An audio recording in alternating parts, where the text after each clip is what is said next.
সময় মতো এসে বলবো নাকি?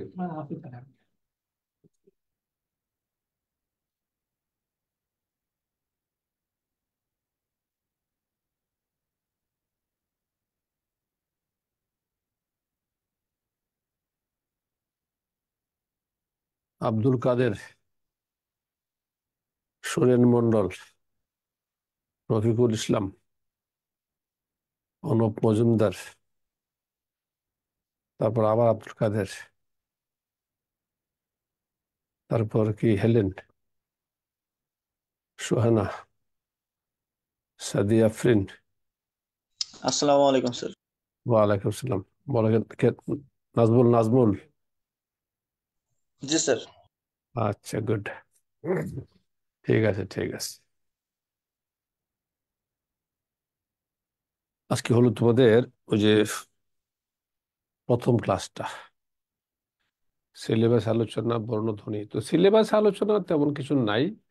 ব্যাকরণে তোমাদের যে যে বিষয়গুলো পড়ার জন্য পিএসসি দিয়েছে ঠিক করে, এগুলো তো এদের গাইডে গুইডে সব তোমার কাছে দেওয়া থাকে, দেওয়া আছে।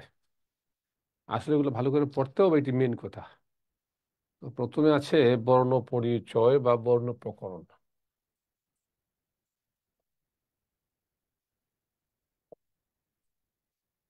বর্ণ প্রকরণ, প্রকরণ কথাটার অর্থ হলো অধ্যায়। বর্ণ প্রকরণ মিন্স বর্ণের অধ্যায়, মানে এই অধ্যায়ে যত কথাবার্তা আছে সব বর্ণকে নিয়ে। তো চাকুরি প্রার্থীর বর্ণের জ্ঞান থাকাটা ওয়াজিব। চাকুরি আসসালামু আলাইকুম প্রার্থী। স্যার। ওয়ালাইকুম সালাম। এর নাম বলো। পলাশ সাকিব। হোসেন স্যার। সাকিব। পলাশ এ, হোসেন। আহ, তোমার নামটা কোথায় গেলে খুঁজতেছি। ও পলাশ হোসেন, হ্যাঁ পাইছি পাইছি, পলাশ পলাশ পলাশ, হ্যাঁ Palash. Thank you Palash, thank you. আচ্ছা, তাহলে যারা চাকুরি দিবে, চাকুরি প্রার্থীর বর্ণের জ্ঞান থাকা ওয়াজিব। হুম, বর্ণের জ্ঞান থাকতেই হবে। তো তোমরা বলতে পারো যে স্যার, ওয়াজিব যদি হয় তাহলে আমরা এত বড় শিক্ষিত হয়েছি, আমরা কি ওয়াজিব পালন করি নাই? তোমরা যে ওয়াজিব পালন করেছো, এই ওয়াজিব দ্বারা কাজ হবে না। কি কাজ হবে না? যেই কাজ হবার জন্যে এইখানে ক্লাস করতে আসছো, সেই কাজ হবে না। সেই কাজ হবার জন্য যেমন করে শেখা, জানা, সেই শেখা, সেই জানার চেষ্টা আজকে আমরা করব। ঠিক আছে? আচ্ছা, আমাকে বলতো নাজমুল, বলো তো মালা কথাটা কয় বচন? মালা, স্যার, মালা শব্দটা কয় বচন? মালা। স্যার মালা এক বচন হবে না? মালা এক বচন, হ্যাঁ। হ্যাঁ, মালা এক বচন, হ্যাঁ। অনেকে মনে করে অনেক ফুল দিয়ে মালা হয়, সুতরাং বহু বচন, সম্ভবত না। মালা এক বচন। মনে রাখবা, সকল ভাষার বর্ণকেই একসাথে বর্ণমালা বলে। সকল ভাষার বর্ণকে একসাথে বর্ণমালা বলে। সুতরাং আমাদের ভাষার বর্ণগুলোকেও একসাথে বর্ণমালা বলে। আমাদের বর্ণমালাকে দুই ভাগে ভাগ করা হয়েছে, একটা স্বরবর্ণ আর একটা ব্যঞ্জন বর্ণ। আমরা স্বরবর্ণ দিয়ে আলোচনাটা শুরু করি। একটু বর্ণগুলোর চেহারা দেখে নেই।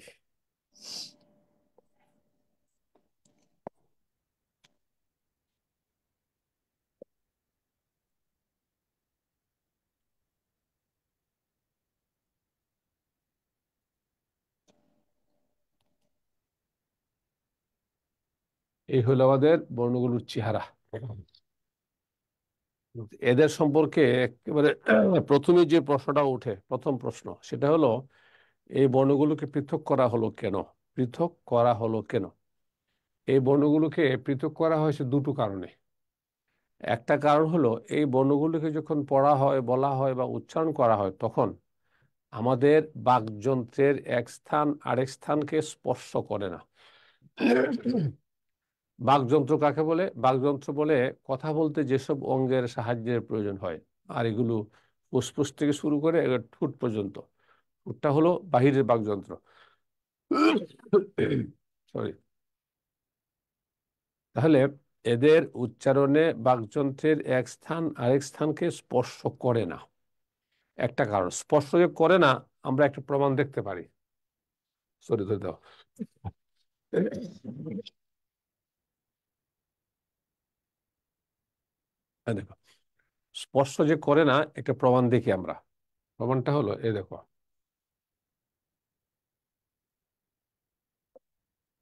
শব্দটা কমলা। আমরা যখন কমলা পড়ি, তখন ক বললে আমাদের একটা ছোট জিহ্বা আছে, আর জিহ্বা বলে সেটাকে, এই জিহ্বাটা উপর দিকে লেগে যায়। জিহ্বাটা উপর দিকে লেগে যায়। ক, এই যে ক লেগে যায় উপর দিকে। জিহ্বাটাকে উপর দিকে না লাগালে ক বলা যায় না। ওই জিহ্বাটা যদি কারো শর্ট থাকে আর তাকে কমলা বলতে বলো, সে কমলা বলতে পারবে না। সে কমলা বলতে গিয়ে বলবে ওমলা, ওমলা। ওই জিহ্বা লাগে না যে, বলবে ওমলা। একবার তোমরা দেখো, যখন কমলা বলো তখন জিহ্বা লেগে যাবে, আর ওমলা লাগবে না। অর্থাৎ লাগাই দিলি ক, আর না লাগালি ও। তোমরা একবার নিজে নিজে নিজে পড়ে দেখতে পারো, কমলা আর অমলা, তাহলে লাগালাগির ব্যাপারটা বুঝতে পারবে। বলো, বুঝতে কি পারছো? লাগাই দিলি ক, না লাগালেই ও। জি স্যার। উম, এরকম একটাও লাগবে না, শুধু হাওয়ায় হাওয়ায় বাতাসটা বের হয়ে যাবে, লাগবে না একটাও। এই একটা কারণ। আর একটা কারণ হলো, আমরা যখন ক বলি তখন কিন্তু তার সাথে ও আসে। ক বললে ও আসে। কিন্তু আমাকে বলো তো, আমরা যখন ও বলি তখন কি তার সাথে কেউ আসে? না, আসে না। ও বললে কেউ আসে না। তাহলে এদের উচ্চারণে অন্য বর্ণের সাহায্যের প্রয়োজন হয় না। এদের উচ্চারণে অন্য বর্ণের সাহায্যের প্রয়োজন হয় না। তাহলে দুইটা কারণে বর্ণগুলো পৃথক করা হয়েছে, দুইটা কারণে। একটা কারণ হলো এদের উচ্চারণে বাকযন্ত্রের এক স্থান আরেক স্থানকে স্পর্শ করে না। আরেকটা কারণ হলো এদের উচ্চারণে অন্য বর্ণের সাহায্যের প্রয়োজন হয় না। এই দুই কারণে এরা পৃথক হয়েছে। এখন এদের অনেক পরিচয় আছে, অনেক। আমরা আমাদের স্বার্থ সংশ্লিষ্ট পরিচয়গুলো একটু জেনে নিব। স্বার্থ সংশ্লিষ্ট মিন্স যেগুলো পরীক্ষা আসে, আসতে পারে, এসে থাকে, এগুলো। এখানে কিছু বর্ণ আছে যেগুলোকে পড়তে সময় লাগে কম। যেগুলো কম সময়ে পড়া যায় এগুলোকে রস্ব স্বর বলে। রস্ব স্বর, রস্ব কথাটা আসছে রাস থেকে। এরা হইল ও, রসই, রসউ এবং রি, চারটা। এই চারটাকে বললে রস্ব স্বর।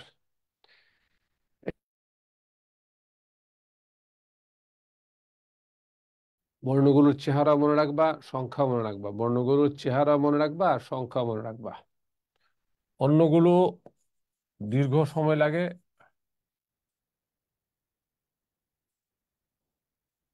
তাই এরা হলো দীর্ঘস্বর। দীর্ঘস্বর। এরা হইল আ, দীর্ঘ ই, দীর্ঘ উ, এ, ওই, ও, ও। 7টা।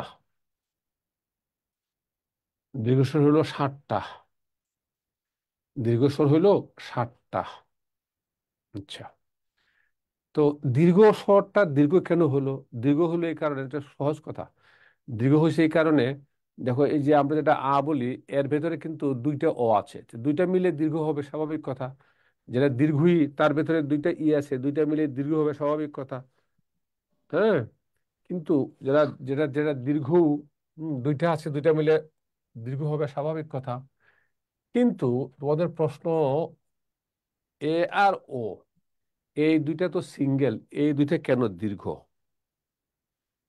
শুনো, এ আর ও তোমরা সিঙ্গেল জানো না ডাবল বর্ণ জানো? কি বলতো দেখি, কিরে নাজমুল। স্যার। এ আর ও, এই দুইটা কি সিঙ্গেল না ডাবল?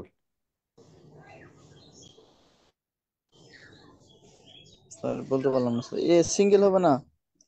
ওই তো বলো, কি যা মনে হয় তা বলো, সিঙ্গেল মনে হয় না? জি স্যার, সিঙ্গেল মনে হয় স্যার আমার কাছে। এখানে দীর্ঘই তো দুইটা ইয়ে আছে, দীর্ঘ দুইটা ও আছে, আর দুইটা ও আছে, কিন্তু এর ভেতরে কি দুইটা আছে? না স্যার। এবার শোনো, এর ভিতরেও দুইটা আছে।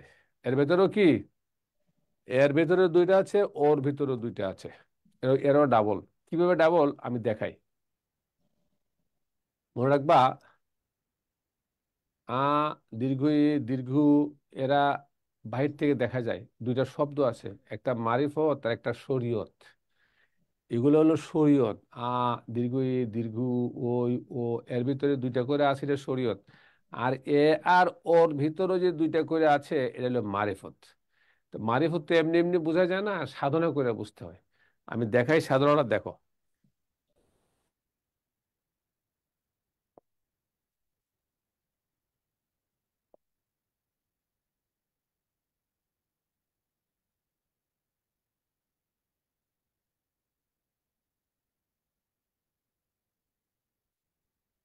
এই যে দেখো, শুভ ও যুগ ইচ্ছা।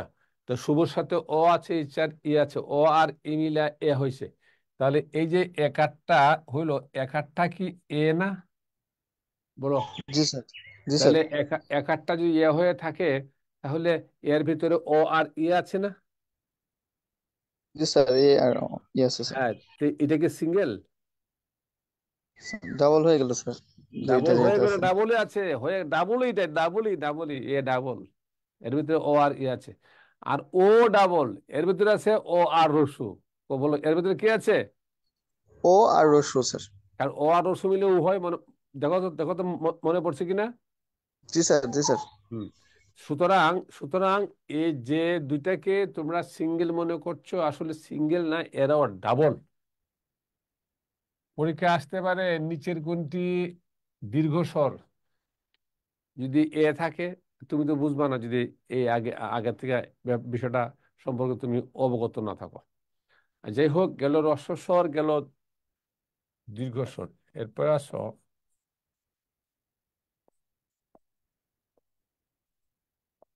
যৌগিক স্বর।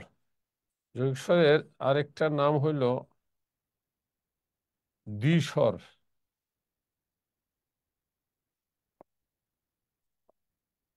মানে সন্ধ্যক্ষর।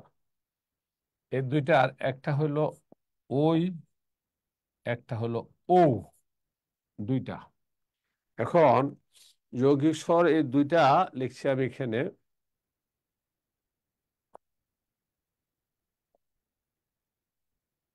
দুইটা লিখছি এখানে যৌগিক স্বর।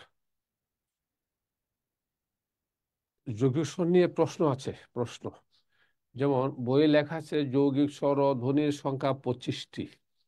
তো আমি লিখলাম দুইটা। তো এইটা শুনলে তো প্রশ্ন উঠবে যে বইয়ে লেখা 25টি, স্যার আপনি লিখলেন দুইটি কেন? এবারে ব্যাখ্যাটা শুনো। এর ব্যাখ্যাটা হলো এইখানে দেখো, এই শব্দটা লিখছি বই। বই মানে বর সাথে কি আছে? ও আছে। এরপরে কি আছে? রসই আছে।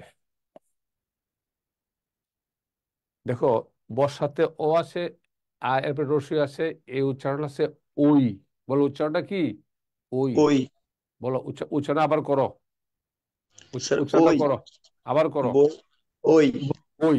ওই। ওই। ওই উচ্চারণের জন্য একটা বর্ণ করা হয়েছে, সেটা হলো এইটা। এই যে উচ্চারণটা ওই। বলো এটা কি, এটা কি, এটা কি, এটা কি? ওই। ওই সেম ওই স্যার। ওই উচ্চারণটা ওই। আচ্ছা, আবার দেখো, এই যে লিখছি বউ। দেখো, বর সাথে কি আছে? ও আছে। পরে কি আছে? রসু আছে। এই উচ্চারণটা কি বলতো? ও। ও। হ্যাঁ। ও। ও হ্যাঁ। এই ও উচ্চারণের জন্য একটা বর্ণ করা হয়েছে। সেটা হলো এই যে এটা, এই যে এটা।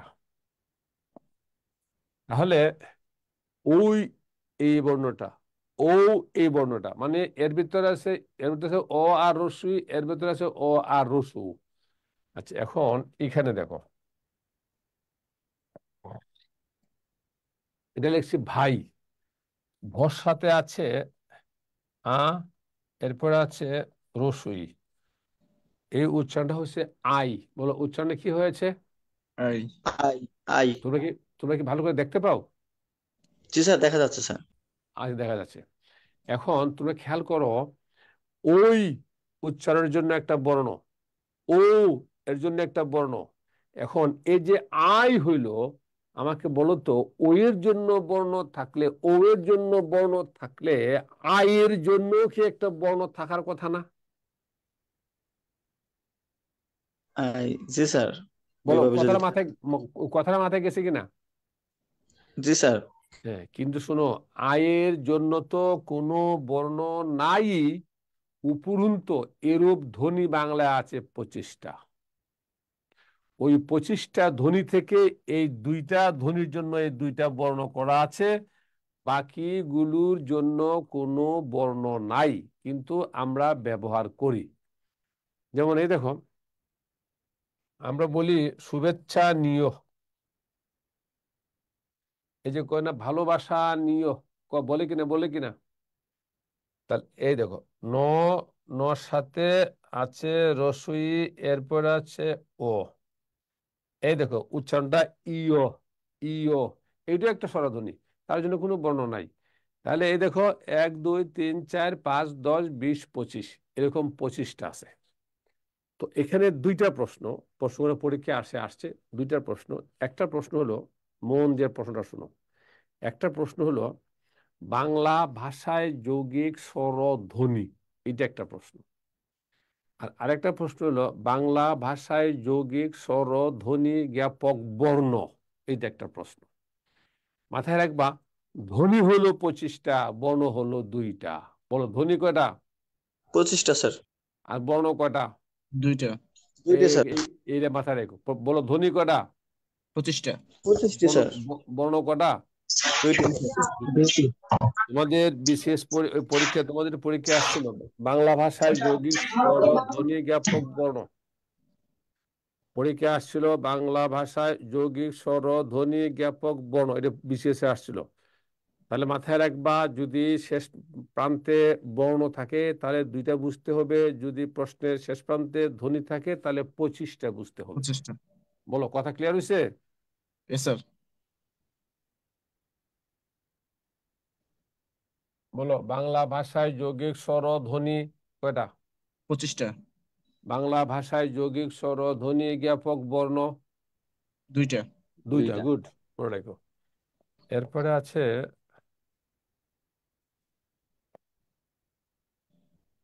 মৌলিক স্বর। এরপরে আছে মৌলিক স্বর। মৌলিক স্বর হলো 7টা। বলো কয়টা? 7টি স্যার। হ্যাঁ, কিন্তু 7টা হিসাবটা বুঝে নাও, হিসাবে গন্ডগোল আছে। হিসাবটা দেখো, হিসাব দেখো। এই যে একটা, এই যে দুইটা, এই যে তিনটা।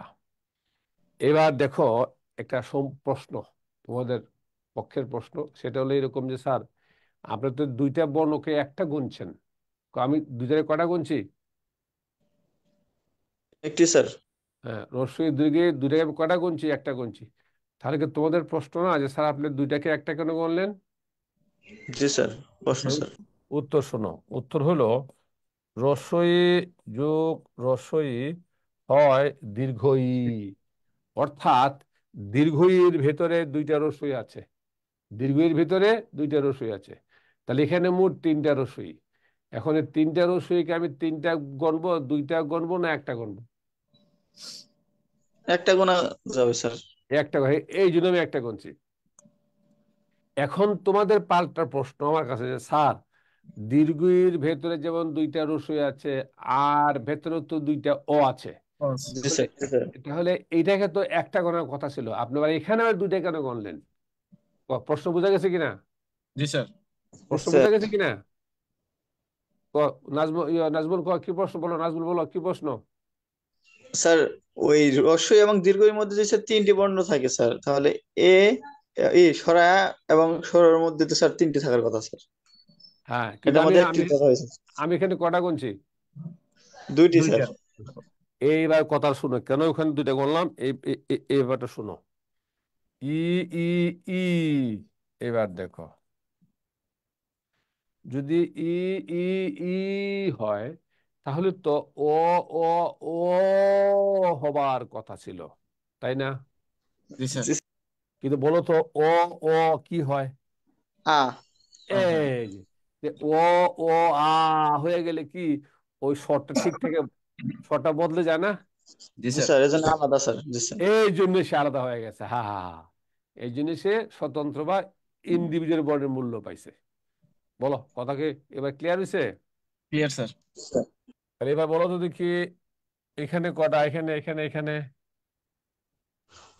উ, একটা। একটা, হ্যাঁ হ্যাঁ, এখানে একটা। কারণ ও ও ও এটা দীর্ঘ হয়েছে কিন্তু রূপ সাউন্ডটা বদলায় ওই নাই। থাকবে জি স্যার। হ্যাঁ, বদলায় নাই, দীর্ঘ হয়েছে কিন্তু বদলায় নাই।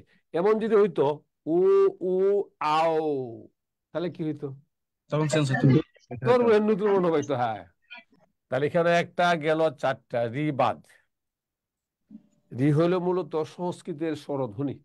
বাংলা এটা রি রোয়া রি রোয়ার মতো হয়ে যায়, এই জন্যে এটা বাদ দেওয়া হলো। তো গেল চারটা, একটা পাঁচটা। এটা তো যৌগিক।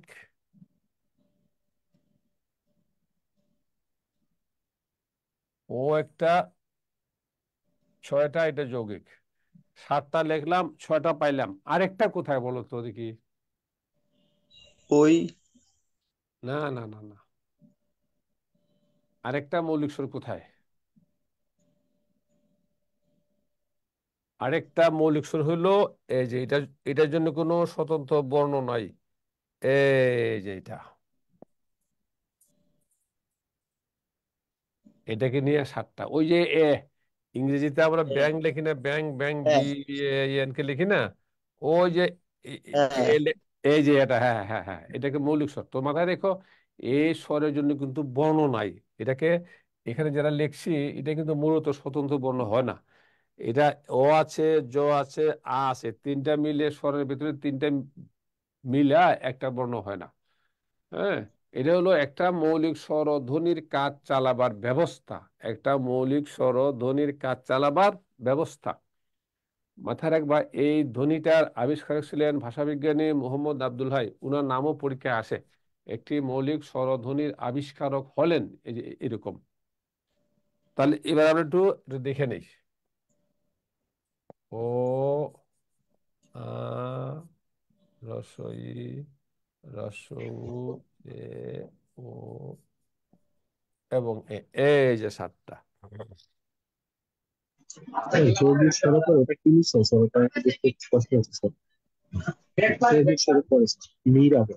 বলো আমি খেলি না আমাকে, সত্যি কথা, এদিকে ঠান্ডা কেটে এদিকে গেলো। যৌগিক স্বরে পড়েছে।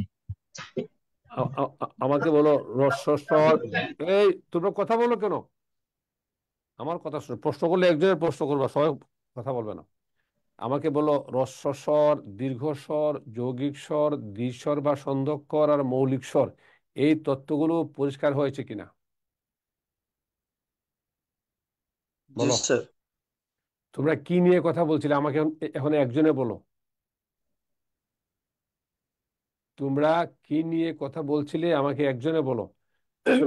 কি সমস্যা বলো? অন্য ব্যাপার নেই স্যার, যৌগিক স্বরের পরে ওটা কি নিচ্ছে স্যার? হ্যাঁ, বুঝি নাই। যৌগিক স্বরের পরে স্যার নীর আগে, ওই যে দুইটা যৌগিক স্বর, দুইটা হ্যাঁ, যৌগিক স্বরের আগে কোনো কি নিচ্ছে স্যার?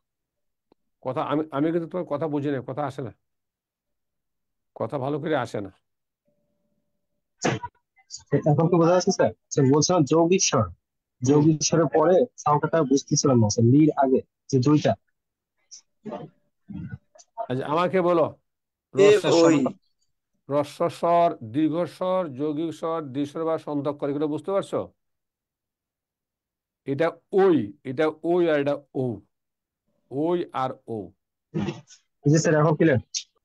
হুম। এটা হলো ওই ওই, আর এটা ও আর মৌলিক স্বর। তাহলে আমাকে বলো রস্বস্বর, দীর্ঘস্বর।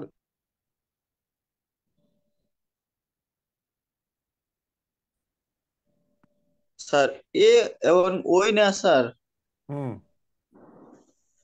হুম, কোনটা কোনটা কোনটা আবার বলো, কি বললে? স্যার দুইটা আছে স্যার। হ্যাঁ, এ আর ওই না। না না না না, এটা হলো ওই আর ওই ওই। আর ও। ওই এই আর ও। যে, হ্যাঁ, এই দুইটা, এই দুইটা যৌগিক স্বর। স্যার একটা কোশ্চেন ছিল স্যার। হ্যাঁ, করো।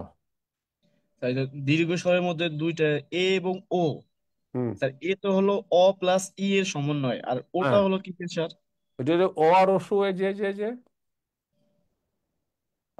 ও অরস্য। আর, হ্যাঁ, এই যে উদাহরণ দেখো, পর যোগ উপকার। তো র সাথে যে অ আছে না, আর এই জি যে স্যার। উপকার রসু আছে না, এই দুইটা মিলে ওকার হয়েছে না। এই যে দেখো, এই যে পরোপকার, এই যে ওকারটা, এই ওকারটা এই জিনিসটা দেখো তো, জি স্যার। ওই তো, বুঝতে পারছো এবার? জি স্যার। হুম।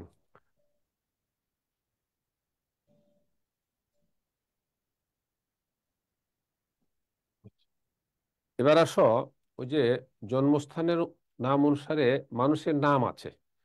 হ্যাঁ, যেমন রাবেয়া বসরি। বসরি কেন বলে? ইরাকের বসরা নামক নগরীতে ওনার জন্ম, তাই বসরি কয়। বুঝতে পারছো? তারপরে যেমন এই যে সৈয়দ ইসমাইল হোসেন সিরাজি, হ্যাঁ, সিরাজগঞ্জে জন্ম, তাই সিরাজি।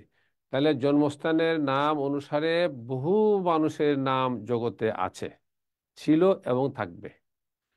আমাদের এই বর্ণগুলোরও জন্মস্থানের নাম অনুসারে নাম আছে, সেই নামগুলো আমরা দেখব।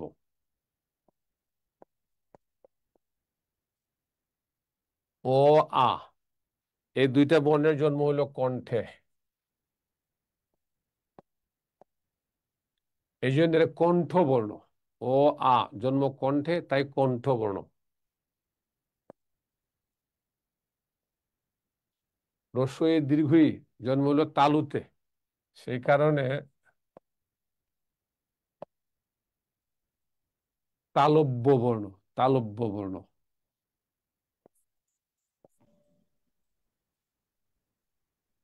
রস্য দীর্ঘ, এদের জন্ম হলো উষ্ঠে, সেই অষ্টবর্ণ। কারণে ওষ্ঠবর্ণ, ওষ্ঠবর্ণ।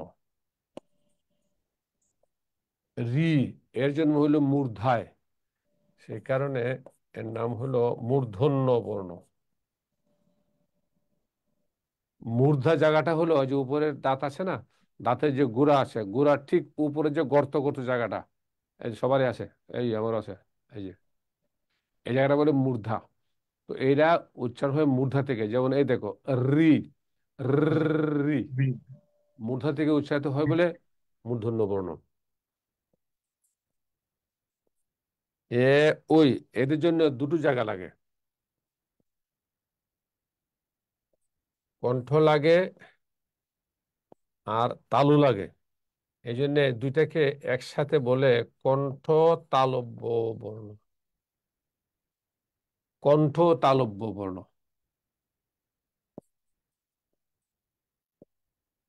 ও, ও, এদের জন্য দুটো জায়গা লাগে, কণ্ঠ লাগে আর ওষ্ঠ লাগে। এই জন্য দুইটাকে একসাথে বলে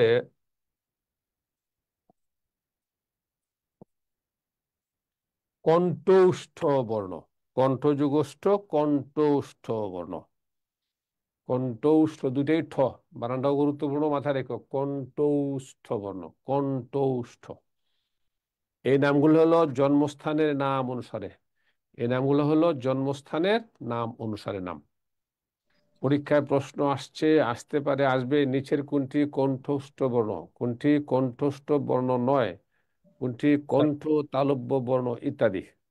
স্যার জন্মস্থান এটা কি উৎপত্তি বলা যায়? উৎপত্তি স্থান, উৎপত্তি না, আমার যেখান থেকে উচ্চারণ স্থান বলতে পারো, উচ্চারণ স্থান বলো, উচ্চারণ উচ্চারণের স্থান। স্থান। হুম। উচ্চারণ। হুম, বলতে পারো যে উচ্চারণ স্থান। আচ্ছা, বলো, এই লেখাটা শেষ হয়েছে? এটা লেখছো, এটা লেখছো?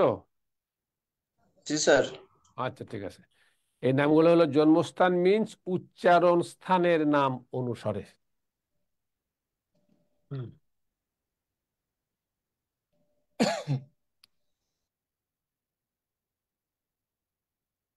উচ্চারণ স্থানের নাম অনুসারে। এরপরে আছে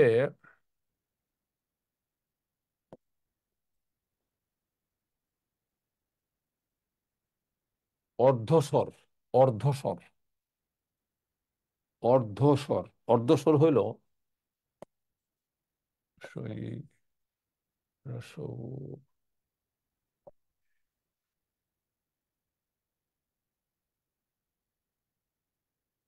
শোনো, চারটা স্বর থেকে স্বরের মধ্যে চারটা, কিন্তু দুইটা আছে ব্যঞ্জন, অন্তঃস্থ জ আর ব, এরা অর্ধস্বর। কেন অর্ধস্বর? এরা অর্ধস্বর এই কারণে এই দুইটার জন্ম হয়েছে স্বর থেকে। মাথায় রেখো, অন্তঃস্থ জ আর ব এই দুইটা ব্যঞ্জনের জন্ম হয়েছে স্বর থেকে।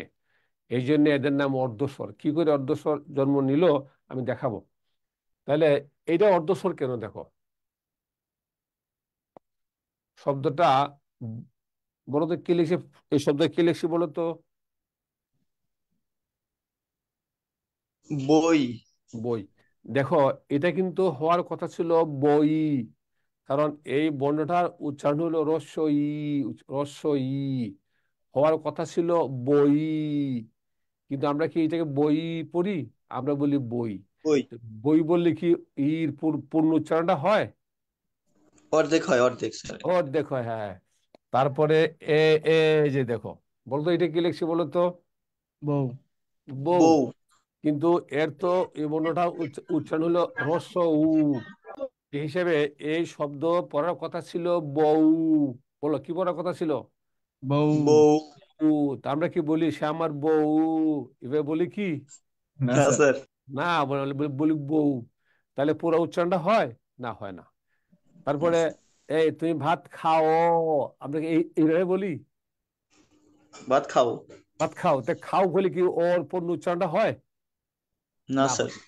এই জন্য বলে অর্ধস্বর। আর শেষের দুইটা তো দেখা যায় ব্যঞ্জন, এই যে কেন অর্ধস্বর বললাম এইটা কাহিনী শোনো।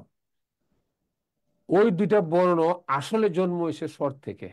এই জন্য তোমরা যে নিচে বইগুলো পড়ো ওই বইগুলো এই চারটায় আছে, চারটে আছে। আমি যে বইগুলো পড়ি আমার বই ছটা আছে, ওই এই দুইটাও আছে। সুতরাং তোমরা জেনে রাখো, পরীক্ষায় যদি উত্তরে শুধু ছটা থাকে তো বলে ছটা দিবা, আর যদি চারটে থাকে তো চারটে দিবা। বুঝতে পারছো? আর ছয়ও থাকে চারও থাকে, তাহলে কর্তৃপক্ষ কোনটা জানে আল্লাহ জানে, আমি জানি না। তোমরা সেই ক্ষেত্রে কি করবা? আমার কথা কি বুঝতে পারছো? ওই ক্ষেত্রে চারটা দেওয়া লাগবো স্যার, কারণ আমাদের বই। আচ্ছা, চারটে দিও, অসুবিধা নাই, চারটে দিও। কারণ কারণ হলো এই যে সকল বই দেয়া আছে ছটা। এই সুনীতি কুমারের বই, ডক্টর শহীদুল্লাহর বই, ডক্টর সুকুমার সেনের বই, পি কে আচার্যের বই, আরো অনেক বই আছে আমার কাছে, সবগুলো চারটে দেওয়া আছে। কিন্তু তোমরা যে বইটা পড়ো নতুন বইটা 9-10 এর চারটে দেওয়া আছে। আর সবগুলো ছটা দেওয়া আছে, ওই দুইটাও দেওয়া আছে। এখন ওই দুইটা কি করে শর্ট থেকে জন্ম নিল এটা একটু দেখো।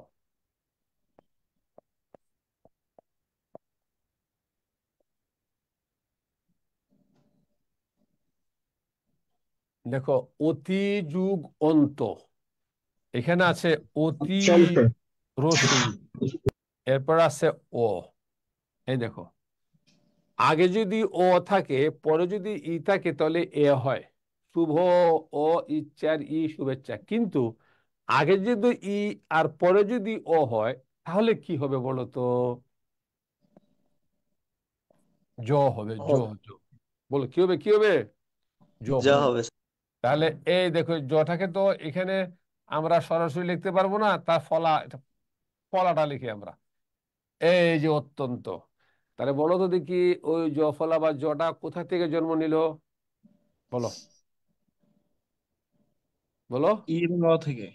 ই, ই এবং ই প্লাস ই অ আর ও থেকে। মিলে, এই যে ই আর ও মিলে, ভেরি ইম্পর্টেন্ট কথা, ই আর ও মিলে।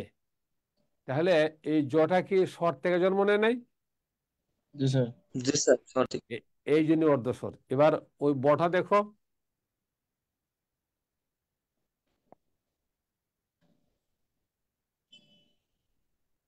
সুযোগ অল্প।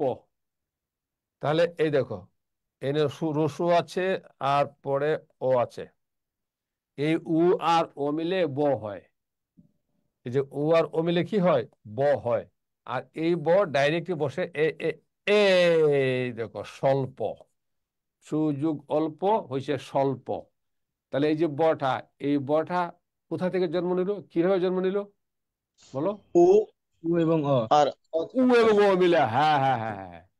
বলো, তাহলে ওই দুইটাকে যে অর্ধস্বর কেন বলে, কারণটা কি ক্লিয়ার হয়েছে?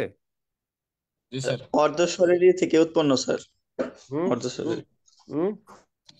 স্যার স্বর অর্ধস্বরের থেকে যে উৎপন্ন। ইগুলা বর্ণগুলো আছে স্যার, এগুলো থেকে উৎপন্ন স্যার, যেমন উ আর অ। হ্যাঁ, মানে স্বর থেকে উৎপন্ন। উ আর জি অ স্যার। দুইটা স্বর, এই জন্য ব হয়েছে, এটা অর্ধ স্বর। ই অ জ ব্যঞ্জন হয়ে গেছে, কিন্তু স্বর থেকে জন্ম নিয়েছে বলে এদের নাম হলো অর্ধ স্বর। বলো, কথা কি পরিষ্কার?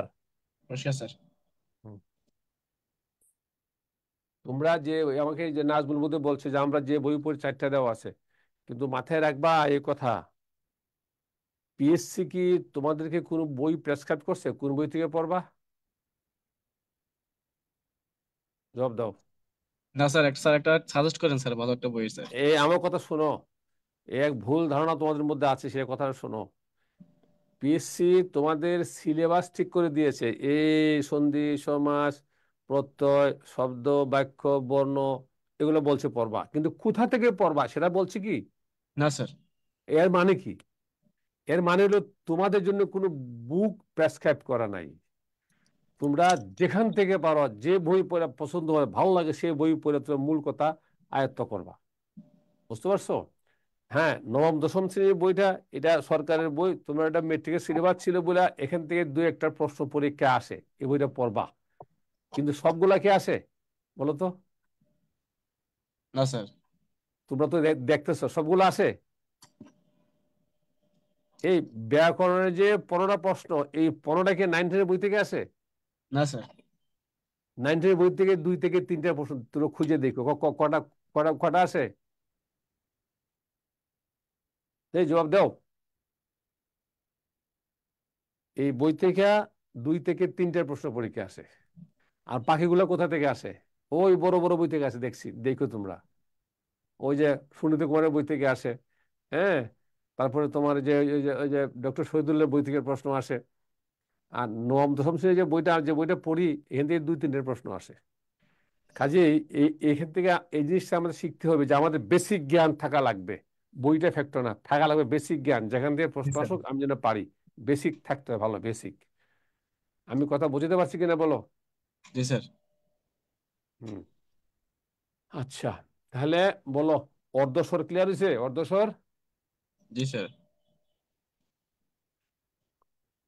তাহলে অর্ধস্বর 4টা আর 6টা মনে রাখবা। হ্যাঁ, 4টা আর কটা? 6টা। শেষের ছয়টা। 2টা হলো ব্যঞ্জন বর্ণ দেখা যায়, কিন্তু স্বর থেকে জন্ম নিয়েছে বলে এগুলাকে সুনীত কুমার অর্ধস্বর বলছেন, পি কে আচার্য অর্ধস্বর বলছেন, ডক্টর শহীদুল্লাহ বলছেন অর্ধস্বর, ডক্টর এনামুল হক বলছেন অর্ধস্বর। সব জায়গাতে অর্ধস্বর বলা আছে এদেরকে। আচ্ছা, এরপরে আসো, এদের এদের এদের প্রতিনিধি আছে বা সংক্ষিপ্ত রূপ, তোমরা তাকে চিনো, আমি একটু দেখাই। এই যে, কার? এই যে, কার সিনেমা? হ্যাঁ হ্যাঁ হ্যাঁ হ্যাঁ,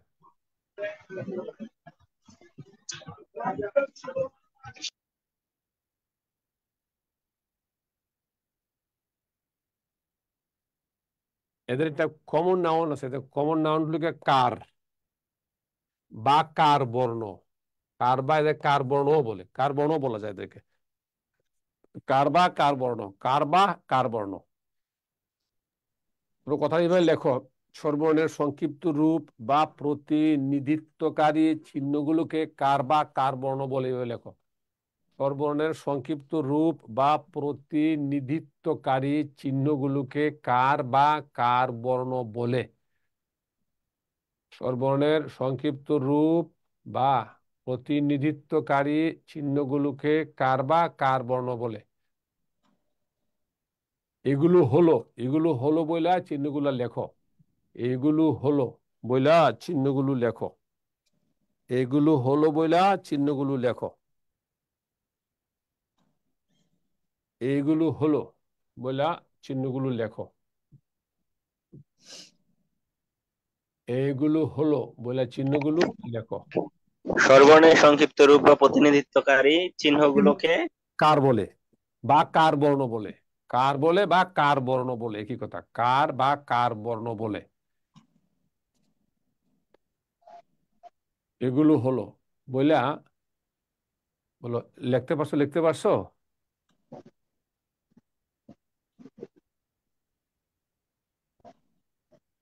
স্যার লিখছো? লেখা হয়েছে। আচ্ছা, এবার এটা নোট লেখো, নোট নোট নোট নোট। নোটে লেখো,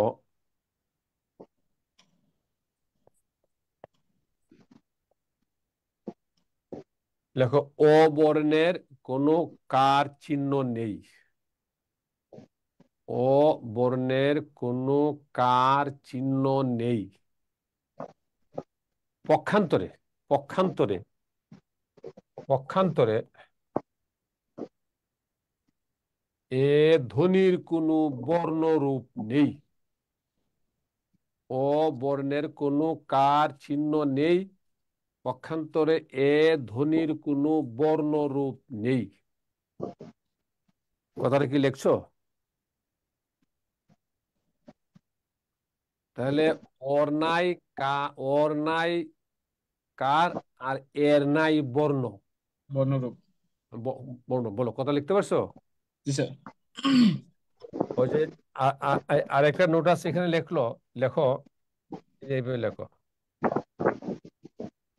লেখো ওকে লিন বা নীলিন বর্ণ বলে।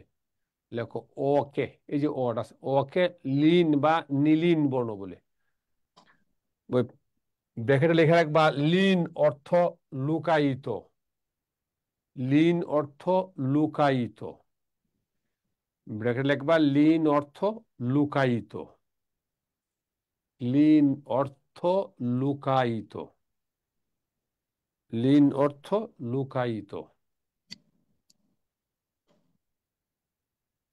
নীলিন মানে একই কথা, লিন আর নীলিন একই কথা, অর্থ লুকায়িত। বলো, কথা কি লিখতে পারছো? জি স্যার। কথা বুঝতে পারছো?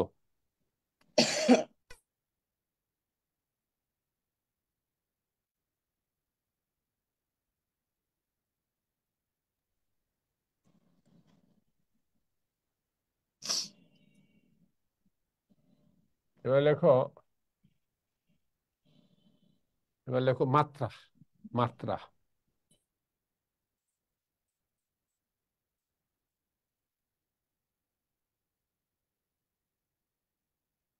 লেখো পূর্ণ মাত্রা স্বর।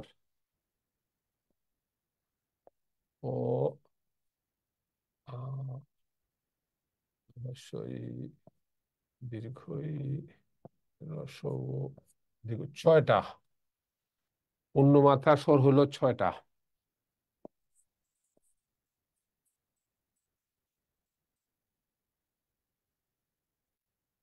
অর্ধমাত্রার স্বর রি হইল একটা।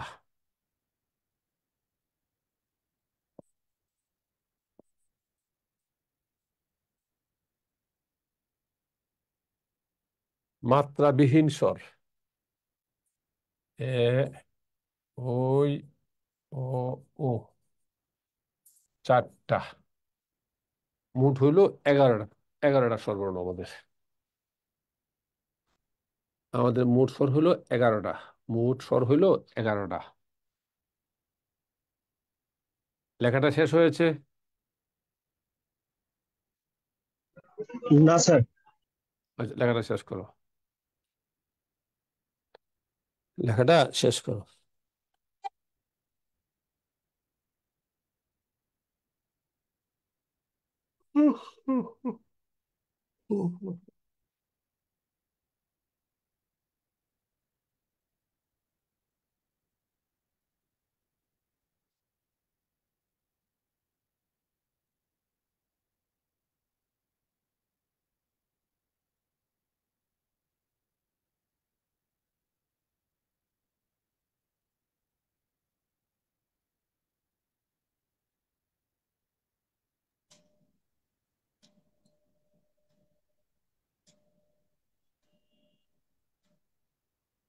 স্যার, টোটাল 10টা মাত্রাহীন বর্ণের মধ্যে স্বরবর্ণ হলো 4টি।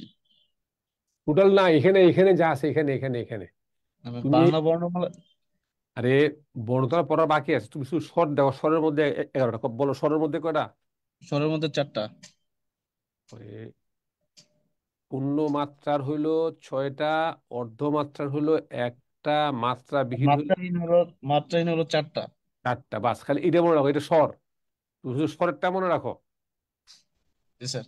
ঠিক আছে, চলো আমরা এবার যাব ব্যঞ্জন বর্ণের পরিচয়ে।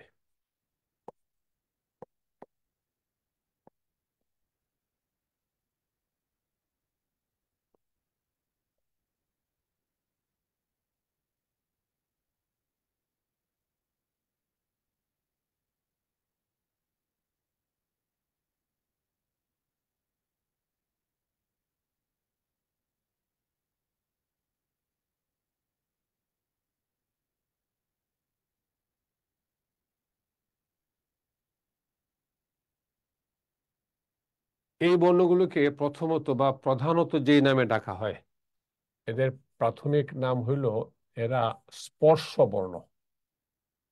বল, এরা কি বর্ণ? এরা স্পর্শ বর্ণ। স্পর্শ বর্ণ নামে কেন ডাকে?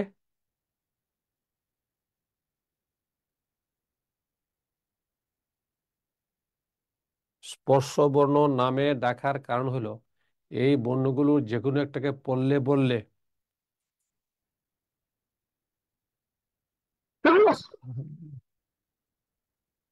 বাকযন্ত্রের এক স্থান আরেক স্থানকে স্পর্শ করেই করে, করবেই করবে, এই জন্য বলে স্পর্শ বর্ণ।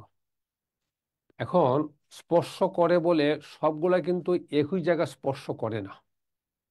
কোন বর্ণগুলো কোন জায়গা স্পর্শ করে বা করবে সেই হিসাব করে এদেরকে আবার বর্গে বর্গে ভাগ করা হয়েছে। এই দেখো, এই বর্গ স্পর্শ করে এক জায়গা, এই বর্গ এক জায়গা, এই বর্গ এক জায়গা, এই বর্গ এক জায়গা। বর্গে বর্গে ভাগ করার কারণে এদের আরেকটা নাম হইল এরা বর্গীয় বর্ণ। বলো, এই কথাটা মাথায় গেল?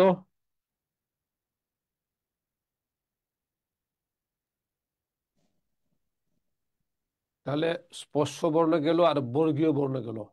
বর্গ মানে গ্রুপ, বর্গ মানে দল, বর্গ মানে শ্রেণী, বর্গ মানে গোষ্ঠী, বর্গ মানে সমষ্টি। তাহলে এরা কোন জায়গায় কে কোন জায়গায় স্পর্শ করবে সে হিসাব করে এদেরকে বর্গে বর্গে ভাগ করার কারণে এদের নাম হলো বর্গীয় বর্ণ। বর্গীয় বর্ণ। হম, বর্গ হলো 5টা, একটা বর্গে বর্ণের সংখ্যাও 5, বর্গীয় বর্ণ হলো 25টা। 5 5 25টি। কত? 25টা। 25টা। এই দেখো, এরা হলো বর্গের প্রথম বর্ণ, আর এরা হলো বর্গের দ্বিতীয় বর্ণ, এরা হলো বর্গের তৃতীয় বর্ণ, এরা হলো চতুর্থ বর্ণ, আর এরা হলো পঞ্চম বর্ণ। আমরা এখন এদের আরেকটা পরিচয় শিখব। দেখো দেখো, আমি বর্গের দ্বিতীয় আর চতুর্থ বর্ণগুলোকে ইন্ডিকেট করছি, ঠিক কিনা বলো তো? এই দেখো, বর্গের দ্বিতীয় আর চতুর্থ, বলো আমি কোনগুলাকে ইন্ডিকেট করছি, বলো। দ্বিতীয় চতুর্থ। দ্বিতীয় আর চতুর্থ, শোনো, বর্গের দ্বিতীয় আর চতুর্থ এই বর্ণগুলোকে যখন পড়া হয়, উচ্চারণ করা হয়, বলা হয়, তখন বেশি প্রাণের প্রয়োজন হয়, বেশি প্রাণ ক্ষয় হয়। বেশি প্রাণ লাগে বলে, বেশি প্রাণের প্রয়োজন হয় বলে এদেরকে মহাপ্রাণ বর্ণ বলে। এরা হলো মহাপ্রাণ বর্ণ। বর্গের দ্বিতীয় আর চতুর্থ এরা হলো মহাপ্রাণ বর্ণ। মহাপ্রাণ, বেশি প্রাণ খরচ হয়, এই জন্য মহাপ্রাণ বর্ণ।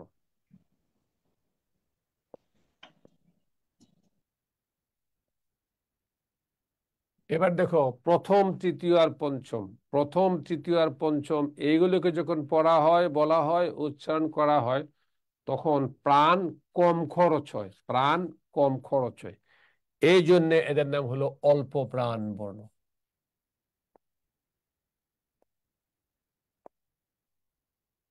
অল্প প্রাণ বর্ণ গেল আমাদের মহাপ্রাণ, গেল আমাদের অল্প প্রাণ। এবার দেখো,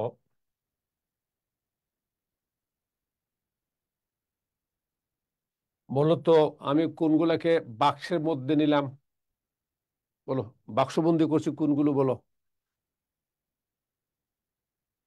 বর্গের প্রথম ও দ্বিতীয়। প্রথম আর দ্বিতীয়, হ্যাঁ। এবার শোনো, বর্গের প্রথম আর দ্বিতীয় বর্ণগুলোকে যখন পড়া হয়, বলা হয়, উচ্চারণ করা হয়, তখন আমাদের গলার ভেতরে একটা অঙ্গ আছে, অঙ্গটাকে বাংলায় বলে স্বরতন্ত্রী, আর ইংরেজিতে বলে ভোকাল কর্ড, বাংলায় বলে স্বরতন্ত্রী, ইংরেজিতে বলে ভোকাল কর্ড। আমরা যখন প্রথম আর দ্বিতীয় বর্ণগুলো পড়ি, বলি বা উচ্চারণ করি, তখন ওই স্বরতন্ত্রী বা ভোকাল কর্ডটা ঘোষিত হয় না। তো ঘোষিত হয় না কথাটা শুনলেই প্রশ্ন ওঠে যে ঘুষ কি জিনিস। ঘুষ, হ্যাঁ, এবার শুনো ঘুষ কি জিনিস। ঘুষ হলো, এই শব্দটা ব্যাকরণের পরিভাষা, এই শব্দটা হলো ব্যাকরণের পরিভাষা।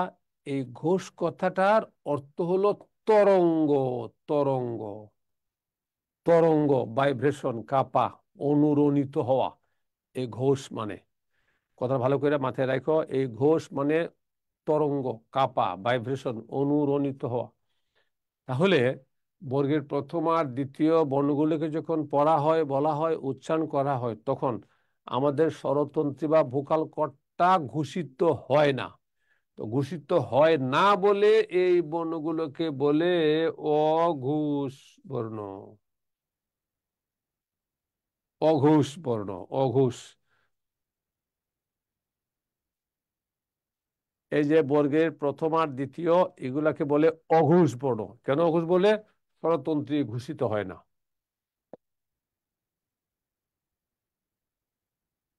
এখন কোনগুলাকে বাক্সবন্দী করা হলো?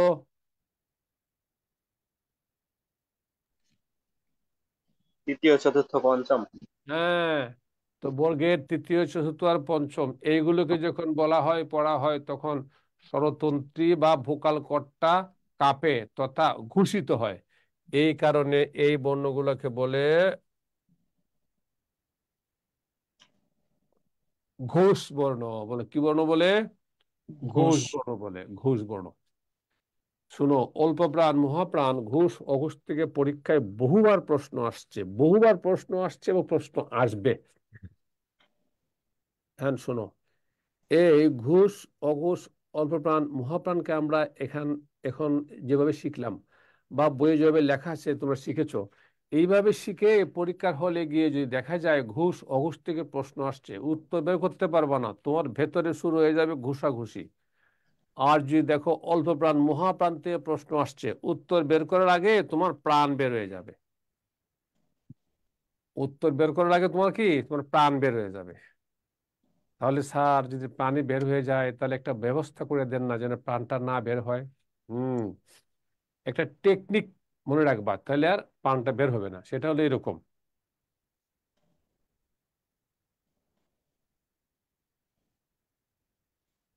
এই যে দেখো,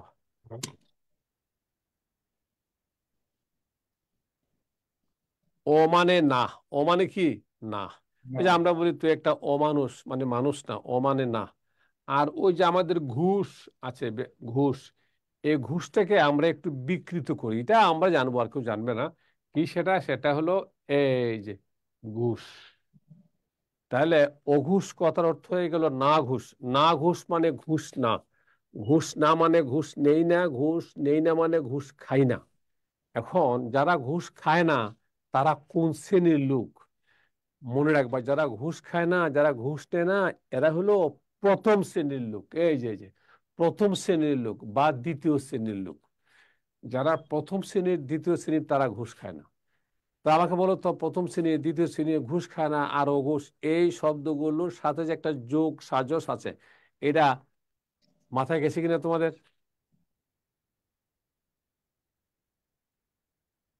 যায় নাই না? অঘোষ। বলো, ঘুষ খায় না কে? ঘুষ কে খায় না বলো? ঘুষ কে খায় না? স্যার অঘোষ বর্গের ঘুষ প্রথম খায় ও না। দ্বিতীয় বর্ণ। ঘুষ খায় না যারা প্রথম শ্রেণীর, দ্বিতীয় শ্রেণীর, তারা। আর ঘুষ খায় যারা তৃতীয় শ্রেণীর, চতুর্থ শ্রেণীর, পঞ্চম শ্রেণীর। ঘুষ খায় মানে ঘুষ বর্ণ।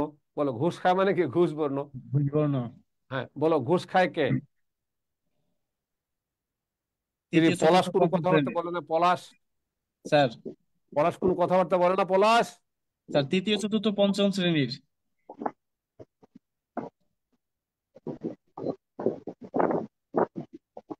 ঘুষ কে খায় না? ঘুষ খায় না প্রথম বর্ণ, প্রথম আর দ্বিতীয় শ্রেণী। হ্যাঁ, এখন আমাকে বলো, ওই এই কথাটা, এই টেকনিকটা তোমাদের বুঝে আসছে কিনা? জি ঘুষ স্যার। আর অঘোষ মনে রাখার টেকনিকটা মাথায় আসছে কিনা? জি স্যার। আচ্ছা, এবার শোনো, অল্প প্রাণ মহাপ্রাণ এটাও মনে রাখবার টেকনিকে, সেটা হলো এরকম, জোড় সংখ্যার বর্ণগুলো মহাপ্রাণ, এই 2 আর 4, 2 আর 4, জোড় সংখ্যা মহাপ্রাণ, বিজোড় সংখ্যা অল্প প্রাণ। বলো, জোড় সংখ্যা, মহাপ্রাণ, বিজোড় সংখ্যা। অল্প প্রাণ। আবার বলো, জোড় সংখ্যা মহাপ্রাণ, বিজোড় সংখ্যা অল্প প্রাণ। বলো বলো বলো। জোড় সংখ্যা মহাপ্রাণ, বিজোড় সংখ্যা অল্প অল্প প্রাণ। প্রাণ। আবার বলো। জোড় সংখ্যা মহাপ্রাণ, বিজোড় সংখ্যা অল্প প্রাণ। আর ঘুষ খায়? ঘুষ খায় তৃতীয়, চতুর্থ, পঞ্চম শ্রেণী। ঘুষ খায় না? প্রথম, দ্বিতীয়। আচ্ছা, গুড। দেখো, এখান থেকে অল্প প্রাণ মহাপ্রাণ ঘুষ অঘুষ থেকে তোমাদের পরীক্ষায় বহুবার প্রশ্ন আসছে। তোমাদের পরীক্ষায় আসা একটা প্রশ্নের নমুনা আমি দেখাই, দেখো। তোমাদের পরীক্ষায় আসা প্রশ্নের একটা নমুনা আমি দেখাচ্ছি, তোমরা দেখো।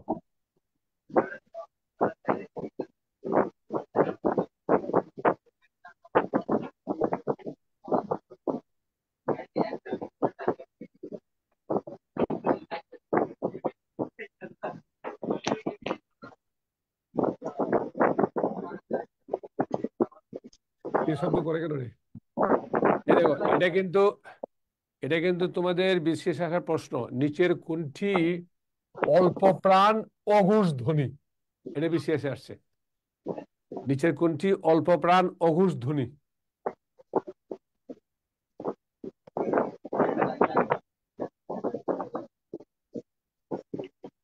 স্যার শব্দ নিচের হচ্ছে স্যার। শব্দ কোথায় হচ্ছে? শব্দ কেন হচ্ছে? শব্দ বন্ধ করা যায় না?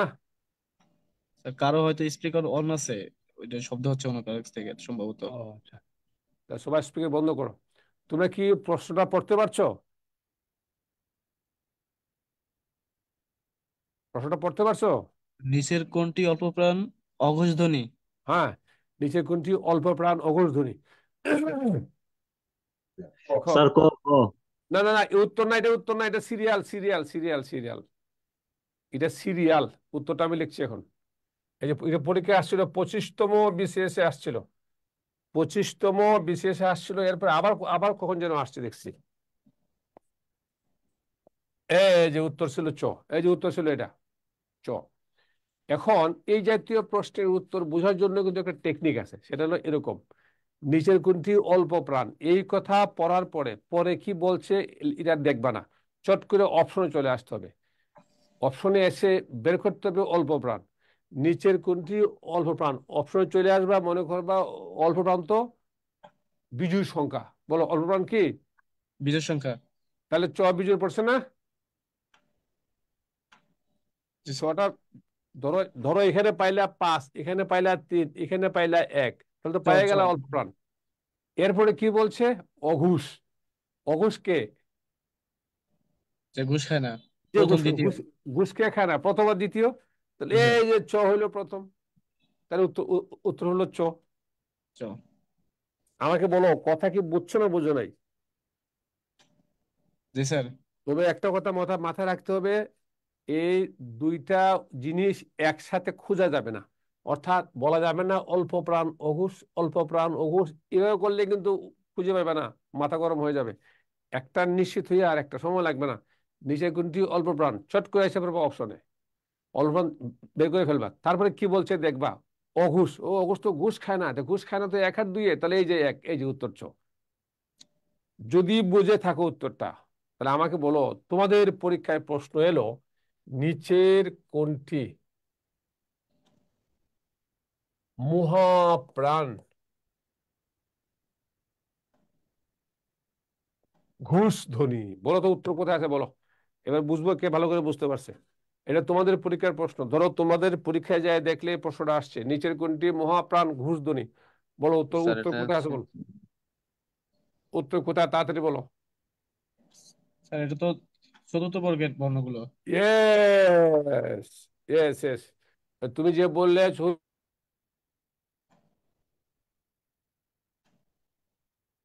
তোমার নাম বলো। স্যার পলাশ হোসেন। ওই তো পলাশ হোসেন, হ্যাঁ হ্যাঁ, পলাশ হোসেন। আমাকে বলো তো, পলাশ হোসেন, যতটা সহজে তুমি চতুর্থ শ্রেণী বের করতে পারছো, এই টেকনিক না যাই না বইয়ের সংজ্ঞা লিখে কি ততটা সহজে তোমার পক্ষে বের করা সম্ভব হতো? না স্যার। হতো না, হ্যাঁ। এখন কিন্তু বিষয়টা খুব ইজি হয়ে গেছে, ইজি হয়ে গেছে না? হ্যাঁ স্যার। ইজি হয়ে গেছে। এই প্রশ্নটা কিন্তু একাধিকবার পরীক্ষায় আসছে এবং আসতে আসতে থাকবে। যে যে স্যার এটা কদিন, থেকে অনেক কোশ্চেন হয়। হ্যাঁ, যে কদিন চাকরি পরীক্ষা থাকবে সে কদিন দেখবা অল্প প্রাণ মহাপ্রাণ ঘুষ অবস্থায় প্রশ্ন আছে। আমি আশা করি আমার এই টেকনিকটা মাথায় থাকলে তোমরা হারবা না, ইনশাল্লাহ পারবা। আমাকে আবার তোমরা বলো তো দেখি, ঘুষ কে খায়? স্যার ঘুষ খায় আহ তৃতীয় চতুর্থ পঞ্চম। Fine fine fine fine fine.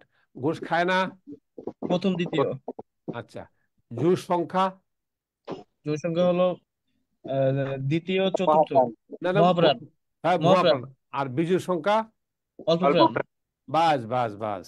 এই এই মাথায় মাথায় রাখবা, দেখবা যে পরীক্ষার হলে যে কি উপকারটা যে পাও প্রশ্নটা এলে।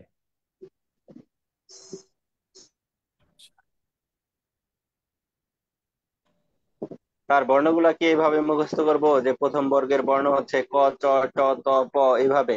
এটা দ্বিতীয় মুখস্থ করবা কি? হ্যাঁ বেটা, মুখস্থ করা লাগে এখন? একশো নিয়ে কারবারটা মুখস্থ করে, এগুলো ছোট মানুষ যারা বুঝে না তারা মুখস্থ করে। তোমরা কি আর মুখস্থ করবা? এমনি মনে থাকবে এগুলা। মুখস্থ করবা কি বলে, এমনি মনে থাকবে বেটা। কি কথা বুঝছো? স্যার একটা জি স্যার। টেকনিক আছে, আপনি তো শিখাচ্ছেন স্যার। হ্যাঁ বলো। হ্যাঁ হ্যাঁ ওই হ্যাঁ, টেকনিকটা ওইটা, শিখাই দেন স্যার। ওই তো আমি যেটা বললাম এটা। আচ্ছা আবার দেখো, বলো, ঘর বানাইলাম কেন? ঘর, মনে রাখার জন্য সম্ভবত। হ্যাঁ ঘর বানাইছি। ওই যে এদেরও জন্মস্থানের নাম অনুসারে নাম আছে, জন্মস্থানের নাম অনুসারে নাম আছে। এই যে ক বর্গের জন্ম হলো কণ্ঠে, এই জন্যে এরা হলো কণ্ঠবর্ণ। চ বর্গের জন্ম হলো তালুতে, এরা হলো তালব্য বর্ণ। ট বর্গের জন্ম হলো মূর্ধায়, সেই কারণে এরা হইলো মূর্ধন্য বর্ণ। ত বর্গের জন্ম হলো দাঁতের গুড়ায়, সেই জন্য এরা হলো দন্ত বর্ণ।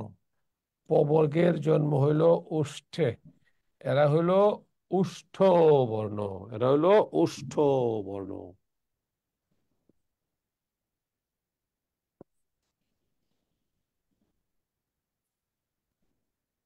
শুধু পঞ্চমগুলো আর একটা বিশেষ পরিচয় আছে, সেটা হলো তারা একটা বিশেষ অঙ্গের কাছে ঋণী। ওই অঙ্গটার নাম অনুসারে এদের একটা বিশেষ নাম আছে। অঙ্গটার নাম হলো নাসিকা, সেই কারণে নাসিক্য বর্ণ।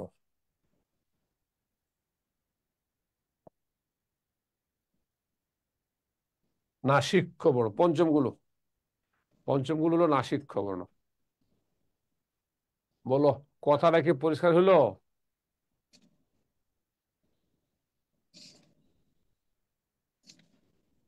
লেখাটা শেষ? না স্যার, জি স্যার। একটু লিখতেছি। আচ্ছা, লেখো লেখো লেখো লেখো লেখো বলো, ঝটপট লিখে ফেলো।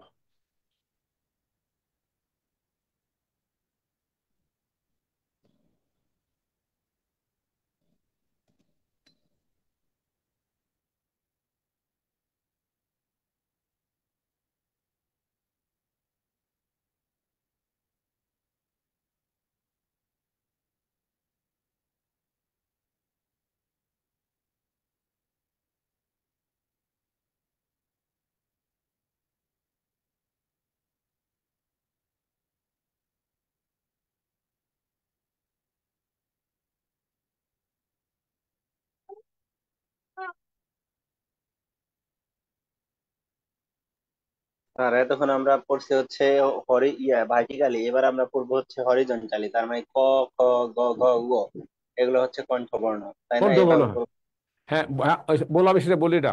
ব্যাপারটা হলো এমনে কিন্তু নয়, পড়া হলে এমনে, বর্গ যেমনে পড়াও তেমনে, বা পড়া যেমনে বর্গ তেমনে, ক খ গ ঘ ও চ ছ, এই যে এইভাবে। বলো, কথা মাথায় গেছে কিনা? জি স্যার, কিন্তু আবার নাসিক্য বর্ণ সময় আবার স্যার আমরা ভার্টিক্যালি পড়বো, তাই না? ওই তো ইয়। শুধু শেষে পাঁচটা হ্যাঁ। বললে হলো।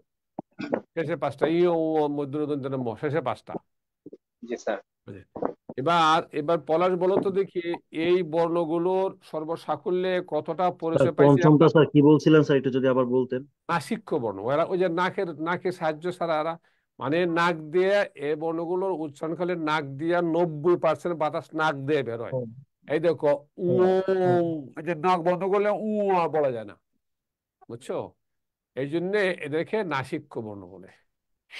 বলো পলাশ, বলো এই বর্ণগুলোর আমরা সর্বসাকল্যে কতটা পরিচয় পাইছি বলো। স্যার এই বর্ণগুলোর এ পর্যন্ত মোট কতটা পরিচয় পাইছি আমরা? স্যার প্রথমত এগুলোর যে না, সংখ্যা বলো, সংখ্যা বলো, কটা পরিচয় পাইছি, কয়টা এক পরিচয় দুই পাইছি বলো। তিন চার পাঁচ ছয় সাত আট নয়টা স্যার। 9টা না, আমি বলি গুণ, দেখো আমরা পাইছি, প্রথম পাইছিলাম স্পর্শ বর্ণ, বর্গীয় বর্ণ, অল্প স্পেশাল প্রাণ, মহাপ্রাণ, অঘোষ, ঘোষ, কণ্ঠ, তালব্য, মূর্ধন্য, দন্ত্য, উষ্ট, নাসিক্ষ। বলো কটা হয়েছে? এক দুই তিন চার পাঁচ ছয় সাত আট নয় 10 11 12 12টা, 12টা হ্যাঁ বলো বলো, কয়টা কয়টা? 12টা স্যার। 12টা।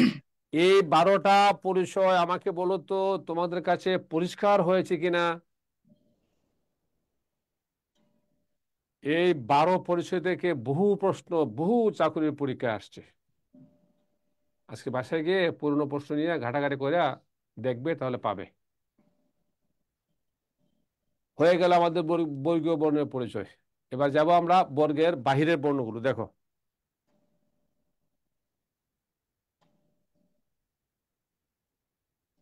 এটাকে বলে অন্তস্থ বর্ণ।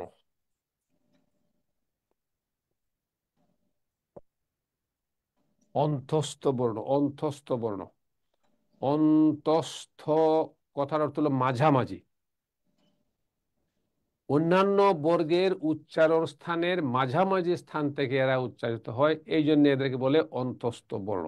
এটা এদের কমন নাউন, কমন নাউন। আবার এদের প্রপার নাউন আছে, মানে যে যে জায়গা থেকে উচ্চারিত হয় সেই জায়গার নাম অনুসারে। যেমন এই দেখো ল, একে বলে পার্শ্বিক বর্ণ,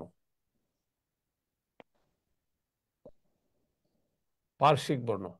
র কে বলে কম্পনজাত,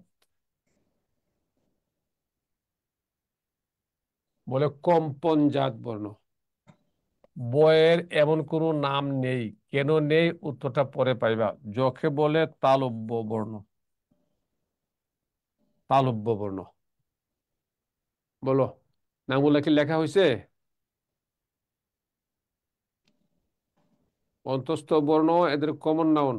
ল হইল পার্শ্বিক, র হইল কম্পনজাত, অন্তস্থ জ হইল তালব্য বর্ণ। বয়ের এমন কোনো নাম নাই, কারণ এই বটা উচ্চারিত হয় না, সেই কারণে। স্যার র হচ্ছে কি স্যার এটা? কম্পনজাত, কম্পনজাত বর্ণ, কম্পনজাত। ওই যে জিহ্বার অগ্রভাগে কম্পনের সৃষ্টি হয় এটা পড়তে গিয়ে, যেমন চানাচুর, এই যে। বলো, বুঝা গেল পলাশ? হ্যাঁ স্যার। আচ্ছা, ঠিক আছে, এটা প্রাণের ঘুষের দরকার নাই। এরপরে আসো,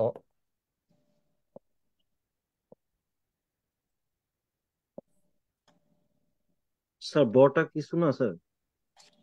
বটা আছে, বয়ের পরিচয় আছে, মানে এখানে উচ্চারণ হয় না।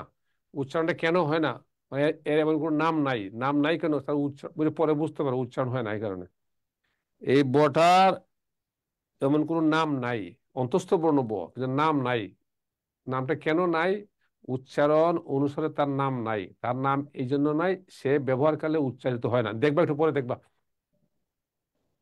এই তিনটাকে বলে শীষ বর্ণ, শীষ বর্ণ বলে, শীষ বর্ণ। শীষ বর্ণ বলে এই কারণে এদের উচ্চারণের ধ্বনি হয় শীষের মতো, তালিবাস্য, দন্তাস্য, এই যে শীষের মতো ধ্বনি হয় বলে শীষ বর্ণ, তিনটা শীষ বর্ণ বলে।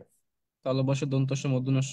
হ্যাঁ, আর এই চারটাকে একসাথে বলে উষ্ণ বর্ণ। উষ্ণ মানে শ্বাস, উষ্ণ মানে শ্বাস। তো প্রশ্ন হলো উষ্ণ বর্ণ কেন বলে বা শ্বাস বর্ণ কেন বলে? শ্বাস বর্ণ বলে এই কারণে, এদিকে তাকাও।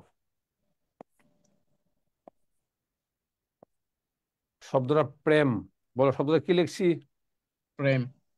প্রেম। বলো তো, আমরা কি এই শব্দটাকে প্রেমও বলি? না স্যার। আমি প্রেমও করবো, এভাবে কেউ বলে?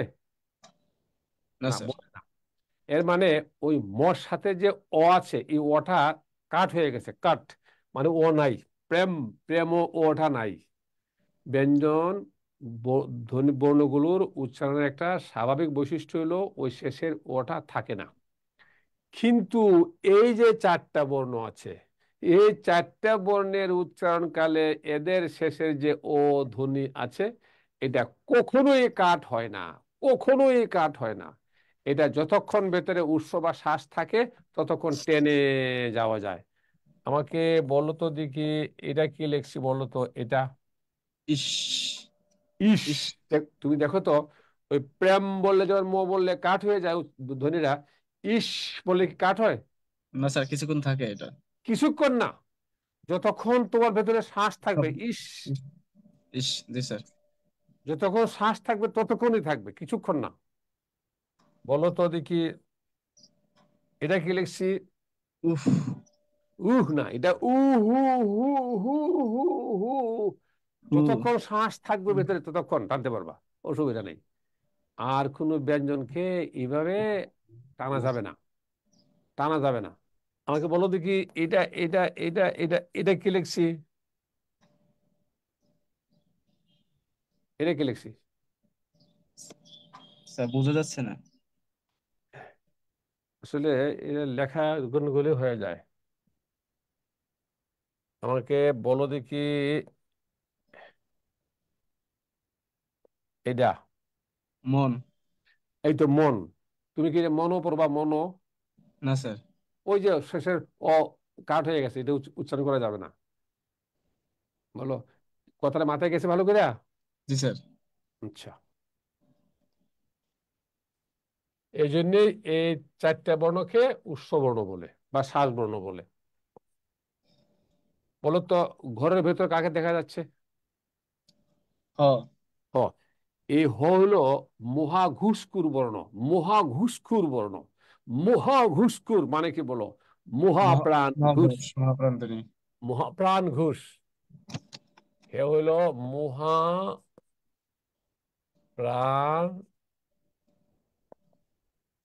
ঘুষ বর্ণ। বলো, হটা কি বর্ণ? মহাপ্রাণ ঘুষ বর্ণ, বলো। মহাপ্রাণ ঘোষ বর্ণ। মহাপ্রাণ, হ্যাঁ। আর তার যে তিনজন প্রতিবেশী আছে না, তার যে তিনজন প্রতিবেশী আছে না, জি স্যার। এরা হলো এরা হলো এরা হলো ও তার সম্পূর্ণ বিপরীত চরিত্রের। সম্পূর্ণ কি? বিপরীত চরিত্রের। আমাকে বলো তো, সম্পূর্ণ বিপরীত চরিত্র হইলে কি হবে? অল্প প্রাণ ঘোষধ্বনি, ঘোষ বর্ণ। অল্প প্রাণ, তারপর কি বলো? ঘোষ বর্ণ। আরে ঘুষ তো উপরগুলা, অঘোষ অঘোষ। অঘোষ, অঘোষ। অঘোষ, অঘোষ। হ্যাঁ। হ্যাঁ, অল্প প্রাণ অঘোষ বর্ণ, অল্প প্রাণ অঘোষ। বলো, কথাটা কি মাথায় গেছে না গেছে না?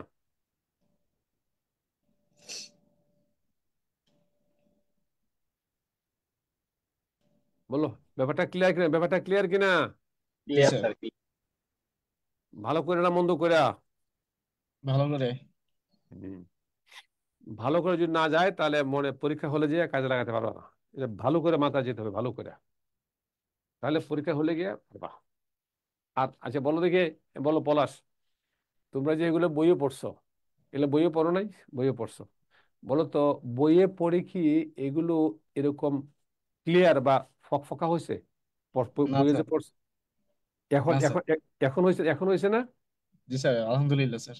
এই এই এই এই হওয়া তোমার উপকারী, উপকারী। এটা তোমার জন্য উপকার বয়ে আনবে ইনশাআল্লাহ। চলো, এবার পরের গুলো যাই।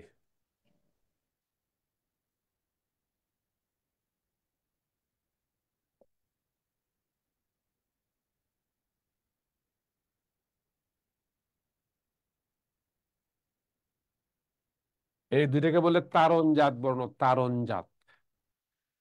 তো তারণ জাত বর্ণ বললে তোমরা প্রশ্ন করতে পারো যে স্যার, এই কম্পন জাত নয় কেন? কম্পন জাত নয় এই কারণে, কম্পনে শুধু কাঁপে, আর তারণ জাতে জিহ্বাটা এরকম সাথে উল্টে যায়, জিহ্বাটা উল্টে যায়। হ্যাঁ, এই দেখো, আমরা যখন র বলি তখন কাঁপে, সানা চোর খালি কাঁপলো। কিন্তু দহিন র বললে জিহ্বাটা ফট করে মানে উপর দিকে উল্টে যায়। এই উল্টা এই যে জিহ্বার মাথাটা আছে না, এই অপর পৃষ্ঠে আছে না, এটা উপর দিকে লাগে, এটা উপর দিকে লাগে। তারণ জাত বর্ণ।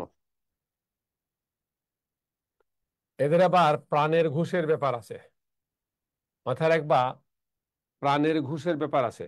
এই যে ডয়শূন্য র, এটা হলো অল্প প্রাণ,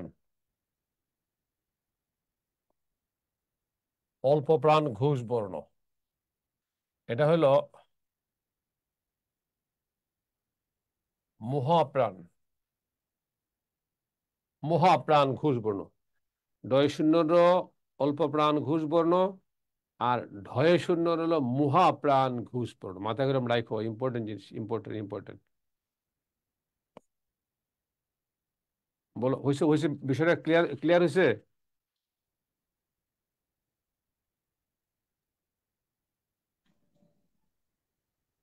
বলো, পরিষ্কার পরিষ্কার পরিষ্কার হয়েছে?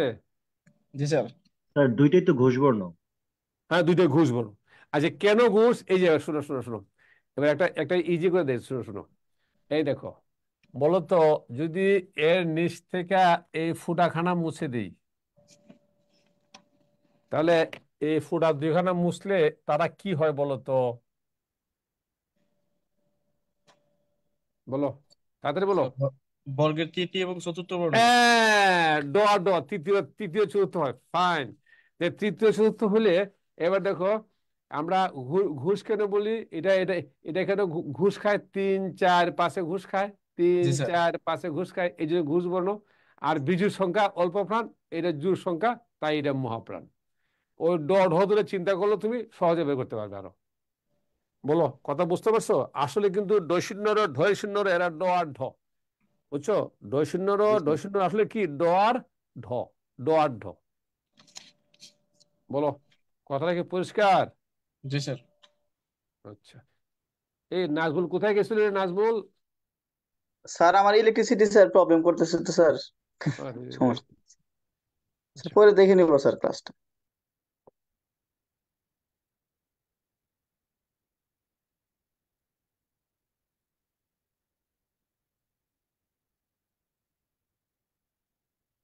এই 3টে বর্ণকে বলে পরাশ্রয়ী বর্ণ, পরাশ্রয়ী বর্ণ।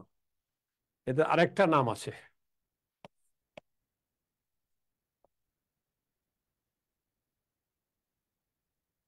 অযোগ বাহ বর্ণ। পরাশ্রয়ী বর্ণ আর অযোগ বাহ, অযোগ বাহ বর্ণ। পরাশ্রয়ী বর্ণ আর অযোগ বাহ বর্ণ। বলো, কি বর্ণ? পরাশ্রয়ী বর্ণ আর কি? অযোগ বাহ। অযোগ বাহবর্ণ স্যার। হুম। বাহ মানে প্রয়োগ, বাহ মানে কি? প্রয়োগ। এরা ওই যে অন্যের অন্যের যোগ ছাড়া প্রয়োগ হয় না, এই জন্য অযোগ বাহ বলে। আর পরাশ্রয় মানে পরের আশ্রয়ে থাকে। আরো 2টা বৈশিষ্ট্য এদের আছে। তার আগে তোমরা এই চেহারাটা মনে রাখো, এই চেহারাটা। বলো, এই চেহারা মনে থাকবে না? জি স্যার। মনে রাখবা। এদের আরো 2টা বৈশিষ্ট্য আছে। একটা বৈশিষ্ট্য হলো, এরা তো ব্যঞ্জন বর্ণ, কিন্তু স্বরচিহ্ন গ্রহণ করতে পারে না। বলো, এরা কি পারে না? কি পারে না? স্বরচিহ্ন গ্রহণ করতে পারে না স্যার। পারে না। এরা যে স্বরচিহ্ন গ্রহণ করতে পারে না, তার একটা দৃষ্টান্ত দেই। আমি পলাশের পলাশের শাশুড়ির নাম লিখি, দেখো, পলাশের শাশুড়ির নাম, এই যে দেখো, এটা পলাশের শাশুড়ির নাম, এই যে, এই যে, এই যে পলাশের শাশুড়ির নাম। পড়ো, এই পলাশ পড়ো, তোমার শাশুড়ির নামটা পড়ো দেখি। স্যার বলার মতন নাই তো স্যার, হ্যাঁ, কি করবো স্যার? তাহলে বলো, মূল কথা কি বোঝা গেল? কিরে নাজমুল, জি স্যার। এরা ব্যঞ্জন বর্ণ, কিন্তু কি পারছে না? স্বরচিহ্ন পড়াশোনা পাচ্ছে না। গ্রহণ করতে স্যার পারছে রোগ না। দিতে পারতেছে না। গ্রহণ করতে পারে না স্যার। তাহলে আমাকে বলো, কোন ব্যঞ্জন স্বরচিহ্ন গ্রহণ করতে পারে না? পরশ্রী। স্যার পরাশ্রয়ী বা অযোগ ফরাসি। বাহবর্ণ। ও অযোগ্য হ্যাঁ, বর্ণ। এটা করে মাথায় রেখো। আর একটা হলো, এরা শব্দের প্রথমে বসতে পারে না, শব্দের প্রথমে বসতে পারে না। এবার আসো,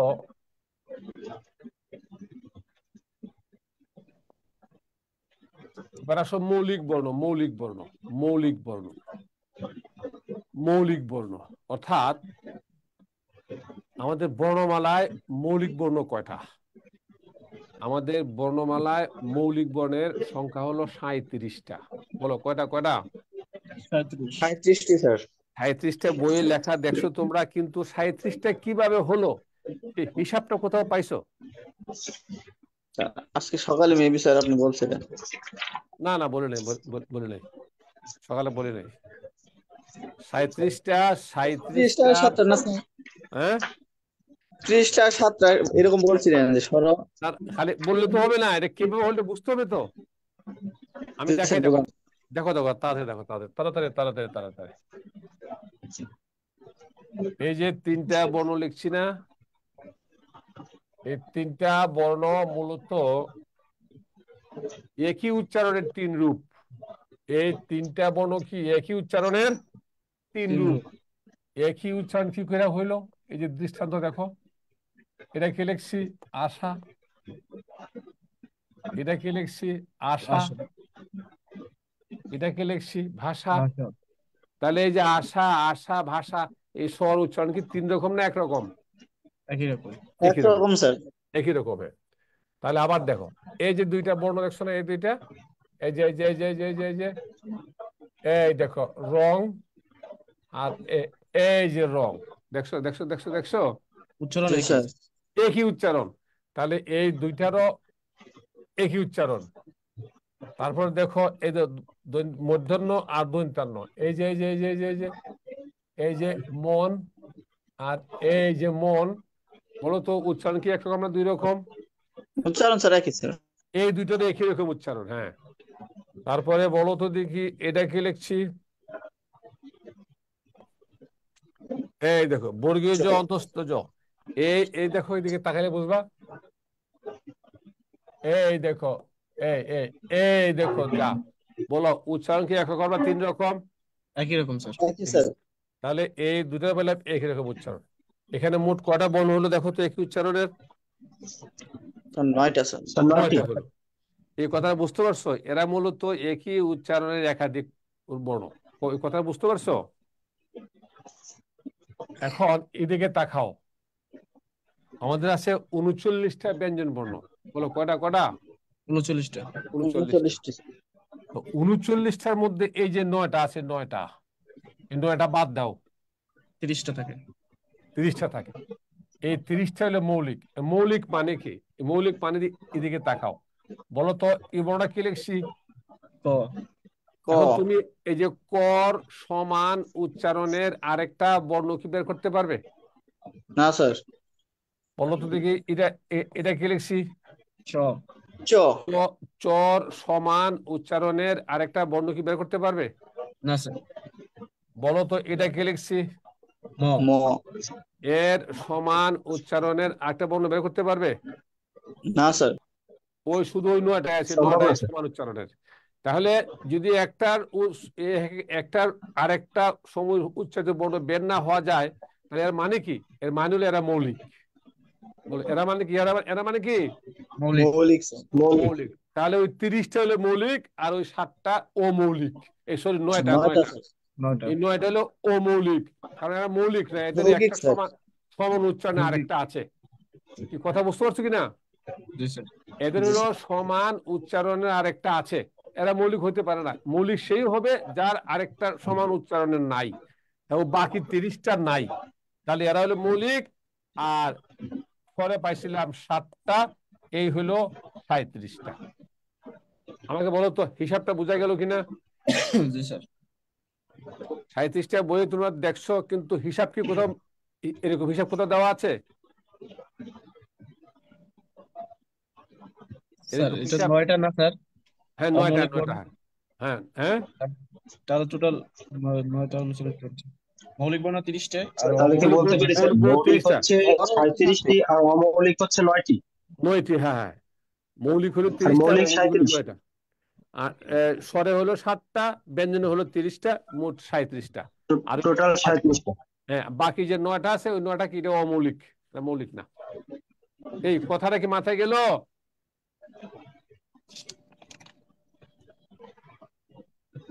জি স্যার। এবার আসো ফলা, ফলা, ফলা। সময় তো শেষ, লেখো ফলা। বলো ফলা কারে কয়? ফলা, ফলা বলে কাকে? ফলা। স্যার বর্ণের সাথে যুক্ত হয়ে নতুন অর্থ প্রকাশ করে। এ পলাশ কো, পলাশ। পলাশ বলো ফলা কারে, কাকে বলে ফলা? স্যার জানা নেই স্যার। একদম মার দেবো, জানা নাই কেন? ফলা এটা জানা থাকবে না কেন? শোনো, ফলা একটা গুরুত্বপূর্ণ জিনিস। ফলার জ্ঞান যার নাই, সে চাকুরি প্রার্থী হিসেবে বিবেচিত হবে না, সে হবে বিবাহ প্রার্থী হিসেবে বিবেচিত। ও, স্যার যার ব্যঞ্জন ফলার বর্ণের জ্ঞান নাই সংক্ষিপ্ত সে রূপকে কি ফলা বলে। প্রার্থী না? এই যার ফলার জ্ঞান নাই সে কি প্রার্থী না? চাকরি প্রার্থী না। চাকরি প্রার্থী না, সে কি প্রার্থী? সে বিবাহ প্রার্থী, কয়ে দিলাম। It's very very very important. আচ্ছা, ফলাটা কি জিনিস এটা বুঝো। এখানে দেখো,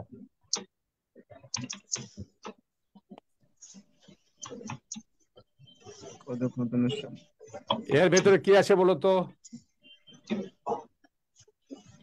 এই যুক্ত বর্ণটার ভেতরে আছে ক আর মূর্ধন্য ষ। নতুনের সব। ঠিক না? ঠিক না? কিন্তু জি আমাকে স্যার। বলো তো ওই যে গুল্লাটা দেখা যাচ্ছে, গুল্লাটা, এই গুল্লাটা কি মূর্ধন্য ষর পেটটা? কথা বলো, এই কথা বলো। স্যার বলছি যে এই যুক্ত বর্ণের ভিতরে আছে ক আর মূর্ধন্য ষ, ঠিক আছে? জি স্যার। এখন ওই যে যুক্ত বর্ণের যে ওই যে গুল্লাটা, এই গুল্লাটার অর্থ কি মূর্ধন্য ষর পেট? স্যার এই পাশটা যদি কর মাথা হয় তাহলে এটা পেট স্যার। ধরবে না, এটা পেট না, এটা পেটও না, পিঠও না, ঠ্যাংও না, কিছুই না। এই গোটা বর্ণ দেখলে আমরা বুঝবো এর ভিতরে ক আর মূর্ধন্য ষ আছে, কিন্তু ক আর মূর্ধন্য ষর জন্য এখানে কোনো সিনড্রোম নাই। কি নাই? কি নাই? সিমটম নাই। সিমটম আলাদা একটা বর্ণ। কোনো আকৃতি নাই, কোনো প্রকৃতি নাই, কোনো রূপ নাই। এই গোটা বর্ণ দেখলে বুঝবো আমরা ক আর মূর্ধন্য ষ। কয় কথা মাথায় গেছে? জি স্যার। জি স্যার। এখন এখন এই জায়গায় তাকাও। এর ভিতরে আছে হ আর দন্তান্ন, ধন্যবাদ। কিন্তু ওই যে চিহ্নটা, ওই যে চিহ্নটা, এটা কিন্তু দন্তান্ন নির্দেশক। মানে এই চিহ্ন দেখলে আমরা বুঝবো যে এটা দন্তান্ন, কিন্তু এর ভিতরে কোনো চিহ্ন দেখে আমরা বুঝবো না যে ক আর মূর্ধন্য ষ। এই কথা মাথায় গেছে কিনা? জি স্যার। এখন শোনো, ওই ছয়টা বর্ণ আছে, ছয়টা বলো কয়টা? কয়টা? ছয়টা। ছয়টা ব্যঞ্জন বর্ণ আছে, যে ব্যঞ্জনগুলো অন্য ব্যঞ্জন বর্ণের সাথে যুক্ত হলে তাদের একটা বিশেষ চিহ্ন, আকৃতি বা ফরম্যাট পূর্ব থেকেই নির্ধারণ করা আছে। ওই ফরম্যাট গুলাই ফলা নামে অবহিত হয়। আর বলো, কথা কি বুঝতে পারছো? জি স্যার। কি কথা কি বলছি বলো, নাজমুল বলো কি কথা বলছি? স্যার স্যার দুইটি বর্ণ অ্যাড হয়ে স্যার একটা যে তৈরি হয় স্যার, বর্ণ বা শব্দ তৈরি হয়, ওইটার যে স্যার সিমটম স্যার, ওই সিমটম দেখে বোঝা যাবে স্যার এটা ফলা। না, এটা না, কথাটা এরকম না। কথাটা হলো ছয়টা ব্যঞ্জন বর্ণ আছে। কয়টা? কয়টা? মাথায় ছয়টি রেখো, স্যার। আমাদের বর্ণমালায় প্রায় 2 শতাধিক যুক্ত বর্ণ আছে।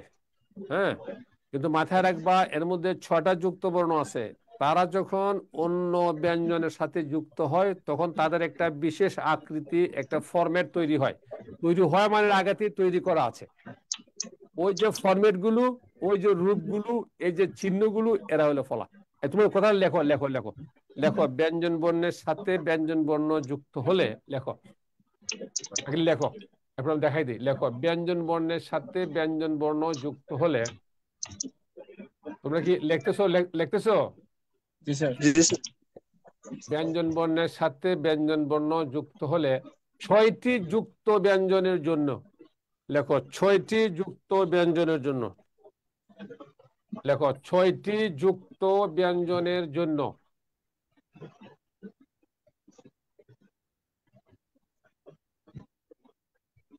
একটি বিশেষ আকৃতি, একটি বিশেষ আকৃতি, চিহ্ন বা সংক্ষিপ্ত রূপ, একটি বিশেষ আকৃতি, চিহ্ন বা সংক্ষিপ্ত রূপ নির্ধারণ করা আছে, নির্ধারণ করা আছে। যে চিহ্ন বা রূপগুলো ফলা নামে অবহিত হয়ে থাকে, যে চিহ্ন বা রূপগুলো ফলা নামে অবহিত হয়ে থাকে।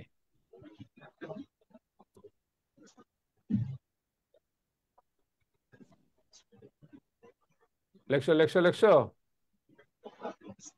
জি স্যার। এই আব্দুল কাদের পড়ো তো, কি লেখছো পড়ো, আব্দুল কাদের পড়ো, তাড়াতাড়ি পড়ো আব্দুল কাদের, আব্দুল কাদের পড়ো, লেখাটা পড়ো।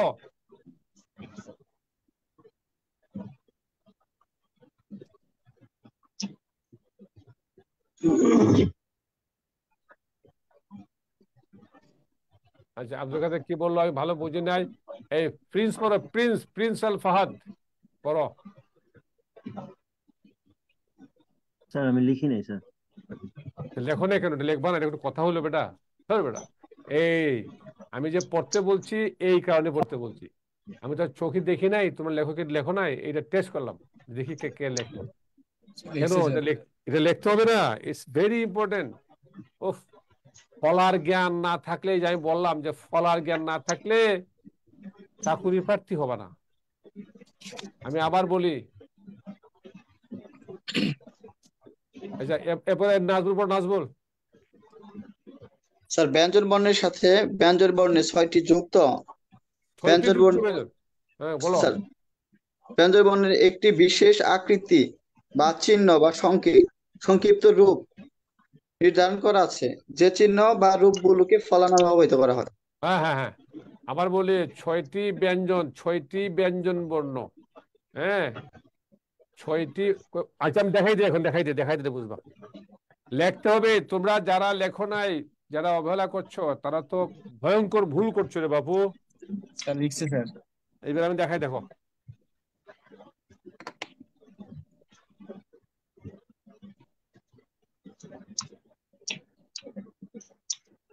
অন্তস্থ জ ব র ল ম দন্তান্ন মূর্ধন্য এই ফলা হিসাবে একমাত্রার মূল্যই পায়, এই যে এরা এই বর্ণগুলো। এবার আমি এদের চিহ্ন দেখাই দিচ্ছি, এবার আমি এদের রূপটাও দেখাচ্ছি, দেখো। অন্তস্থ জ এর রূপটা হইলো এই যে এটা, একটা উদাহরণ দিয়ে রাখবা, বজ ফলা। ব, তার এমন কোনো চিহ্ন নাই, কি জন্য নাই? তার উচ্চারণই নাই, এই যে উচ্চারণ নাই, সেই জন্য তার এমন কোনো নামও নাই। র, তার চিহ্ন হলো এই যে এরকম, একটা উদাহরণ দিয়ে রাখবা, এই যে বড় ফলা। এত সাউন্ড হয় কেন রে? কে যেন ডেস্কটপ চাপতেছে, এই বন্ধ করেন, এই না এটা মিউট বন্ধ করে। রাখো, মিউট করে রাখো। এই দেখো ল, তার চিহ্ন হলো এটা, একটা উদাহরণ দিয়ে রাখবা, এই যে ক্ল। ম, তার চিহ্ন হলো এই যে এটা, একটা উদাহরণ দিয়ে রাখবা, এই যে এটা, ওই যে আমরা আত্মা লিখি, আত্মীয় লিখি। তারপরে দন্তান্ন, তার চিহ্ন হলো এই যে এটা, একটা উদাহরণ দিয়ে রাখবা, এই যে এটা। মূর্ধন্য, তার চিহ্ন হইল এই যে এটা, একটা উদাহরণ দিয়ে রাখবা, এই যে হরে কৃষ্ণ, যে কৃষ্ণ লিখি আমরা। আমাকে বলো দেখি, ফলার ব্যাপারটা কি এবার বুঝতে পারছো? ইনশাআল্লাহ স্যার। হ্যাঁ, খুবই গুরুত্বপূর্ণ, খুব খুব খুব খুব গুরুত্বপূর্ণ করলাম, খুব মাথা করলাম রাখো। এবার দুইটা নোট লেখো, নোটটা না লিখলে আবার ফলার জ্ঞান সম্পূর্ণ হবে না। তাড়াতাড়ি লেখো, তাড়াতাড়ি লেখো, নোট লেখো, নোট নোট নোট লেখো। বফলার কোনো উচ্চারণ নেই, বফলার কোনো উচ্চারণ নেই, বফলার কোনো উচ্চারণ নেই, যেমন স্বাধীন। লেখো যেমন স্বাধীন, বফলার কোনো উচ্চারণ নেই যেমন স্বাধীন। লেখছো? জি স্যার। জি স্যার। লেখো কিন্তু, কিন্তু বফলা যুক্ত বর্ণ, লেখো কিন্তু বফলা যুক্ত বর্ণ, কিন্তু বফলা যুক্ত বর্ণ শব্দের মধ্যে বা শেষে অবস্থান করলে, কিন্তু বফলা যুক্ত বর্ণ শব্দের মধ্যে বা শেষে অবস্থান করলে যে বর্ণের সাথে বফলাটি যুক্ত থাকে, যে বর্ণের সাথে বফলাটি যুক্ত থাকে তার উচ্চারণ দুইবার হয়। এই যে উদাহরণ দেখো,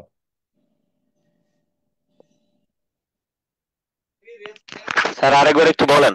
আচ্ছা, বফলার কোনো উচ্চারণ নেই যেমন স্বাধীন, কিন্তু বফলা যুক্ত বর্ণ শব্দের মধ্যে বা শেষে অবস্থান করলে বফলাটি যে বর্ণের সাথে যুক্ত থাকে তার উচ্চারণ দুইবার হয়। এই যে অন্যয়, নয় নয়। এই যে বিশ্ব, বিশ্ব বফলার উচ্চারণ নয় কিন্তু তালিবাস উচ্চারণ দুইবার রয়েছে, বিশ্ব। বলো কথাটা কি মাথায় গেল এবার? জি স্যার। জি স্যার। হুম। এবার লেখো উল্লেখ্য যে বর্ণমালায় আরেকটি ব আছে, লেখো এসে লেখো। উল্লেখ্য যে বর্ণমালায় আরেকটি ব আছে, ব্র্যাকেট লেখা রাখবা বর্গীয় ব। এই যে উল্লেখ্য যে বর্ণমালায় আরেকটি ব আছে, ব্র্যাকেটে বর্গীয় ব, সর্বত্রই যার উচ্চারণ হয়, লেখো সর্বত্রই যার উচ্চারণ হয়, সর্বত্রই যার উচ্চারণ হয়। এবার এই যে উদাহরণ দেখো, সর্বত্রই যার উল্লেখ্য যে, লিখতে পারছো? জি sir. No sir, no sir. এবার উল্লেখ্য যে, উদাহরণ, তারপর একটু বলেন স্যার। হ্যাঁ, বর্ণমালা আরেকটি বস। বর্ণমালায়, বর্ণমালায় আরেকটি ব আছে, ব্র্যাকেটে বর্গীয় ব, সর্বত্রই যার উচ্চারণ হয়। লিখতে পারছো? জি স্যার। উদাহরণ দেখো, এই দেখো বল, বর উচ্চারণ আছে প্রথমে, যদি পরে থাকে তাও উচ্চারণ আছে। এই দেখো সব উচ্চারণ, যদি মাঝখানে থাকে সম্বল, এই যে উচ্চারণ আছে, যদি শেষে থাকে লম্বা তাও উচ্চারণ আছে। দেখছো দেখছো দেখছো? জি স্যার। যেখানে থাকুক উচ্চারণ আছে, যেখানে থাকুক কি আছে? উচ্চারণ আছে। উচ্চারণ আছে। উচ্চারণ আছে। তাহলে একটা সিদ্ধান্ত আমরা আজকে পাইলাম, আমাদের বর্ণমালায় ব দুইটা, একটা বর্গীয় ব, একটা ফলার ব বা অন্তস্থ ব। তো আমরা কেমনে কিভাবে বুঝবো কোনটা ফলা কোনটা বর্গের? এইভাবে বুঝবো, যে বয়ের উচ্চারণ আছে এটা হলো বর্গের ব, আর যে বয়ের উচ্চারণ নাই সেটা হলো ফলার ব বা অন্তস্থ ব। বলো কথা পরিষ্কার? জি স্যার। এবার পরের নোটটা লেখো, লেখো রফলার উচ্চারণ, রফলার উচ্চারণ লেখো, রফলার উচ্চারণ বর্ণের পরে হয়, রফলার উচ্চারণ বর্ণের পরে হয়। লেখছো?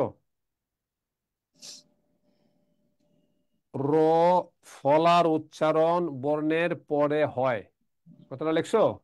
জি স্যার। হ্যাঁ, হ্যাঁ পরে হয়। এবার লেখো যে আগেও হতে পারে বা আগেও হয়ে থাকে, মানে বর্ণের আগেও হয়ে থাকে, বর্ণের আগেও হয়ে, আগে মানে পূর্বে আর কি, আগেও হয়ে থাকে। দাঁড়িয়ে দাও, দাঁড়িয়ে দিয়ে লেখো রফলার উচ্চারণ, দেখো রফলার উচ্চারণ বর্ণের আগে হলে রেফের আকার ধারণ করে বর্ণের মাথায় অবস্থান নেয়।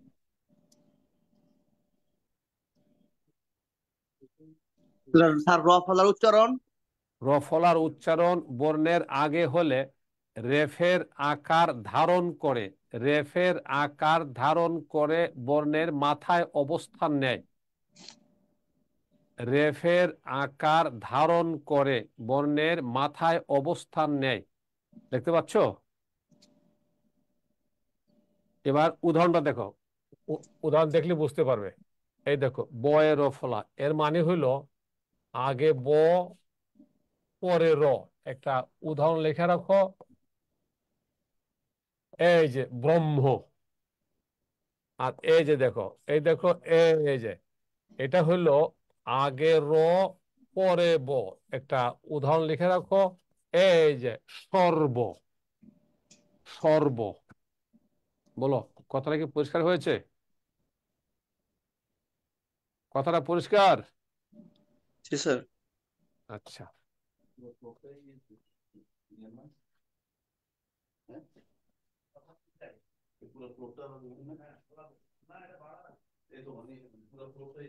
বলো, কথা ক্লিয়ার? ক্লিয়ার? জি স্যার।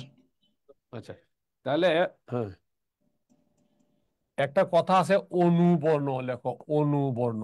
অনুবর্ণ। অনুবর্ণ। অনুবর্ণ বলে একটা কথা আছে। এই যে অনুবর্ণ হলো ব্যঞ্জন বর্ণের তিনটা ফরম্যাট ব্যবহৃত হয়। তিনটা ফরম্যাট আছে ব্যঞ্জনের, তিনটা ফরম্যাট আছে ব্যঞ্জনের। ওই তিনটাকে একসাথে বলে অনুবর্ণ। এর মধ্যে একটা হলো ফলার ফরম্যাট, আর একটা হলো এই দেখো, এই যে দন্ত্যাংশ আছে না, এটাকে সংক্ষেপে এইভাবে লেখা হয়, এই যে এইভাবে লেখা হয়। আর ওই র্যাপটা হলো ফরম্যাট। তাহলে অনুবর্ণ লিখে রাখো, ব্যঞ্জন বর্ণের তিনটি সংক্ষিপ্ত রূপ বা ব্যঞ্জন বর্ণের তিনটি সংক্ষিপ্ত রূপ বা ফরম্যাটকে অনুবর্ণ বলে। সংক্ষিপ্ত রূপ বা ফরম্যাট মানে আকৃতি, ধরন বা ধরন, অনুবর্ণ বলে। বুঝতে পারছো? মানে ব্যঞ্জন বর্ণের তিনটা ফরম্যাট আছে, তিনটা। একটা হলো ফলা, আমরা যেটা শিখলাম। আর একটা হলো অনেকগুলো ব্যঞ্জন বর্ণ আছে, আমরা সংক্ষেপ করে লিখি। এই যে দন্ত্যাংশকে আমরা এইভাবে লিখি। বলো, কথা বুঝতে পারছো কিনা? জি স্যার। জি স্যার। আর র্যাপ করে লিখি। এদেরকে বলে অনুবর্ণ। বলো, কথা মাথায় গেছে না গেছে না? হ্যাঁ স্যার। ভালো করে মানে গেছে স্যার না? ব্যঞ্জন ভালো করে। বর্ণের সংক্ষিপ্ত যে একটা রূপ থাকে স্যার, ওটাই স্যার অনুবর্ণ। হ্যাঁ, তবে সংক্ষিপ্ত রূপটার তিনটা তিনটা স্যার। ফরম্যাট। একটা জি হলো স্যার। ফলা, ফলা। আর একটা কি, পুরো নাম নাই, যে সামনে এমনি সংক্ষেপ করে লিখি আর কি। আর আর আর একটা একটা নাম হচ্ছে অনুবর্ণ। র্যাপ। একটা আছে র্যাপ। জি স্যার। বলো, কথাগুলো কি মাথায় গেল? এবার শেষ কথা লেখো, মাত্রা। লেখো মাত্রা, লেখো মাত্রা। মাত্রা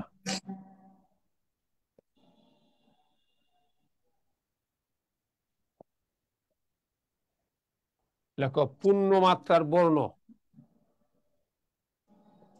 স্বর হইল 6টা, ব্যঞ্জন হইল 26টা, মোট হলো 32টা। ঝটপট লিখে ফেলো।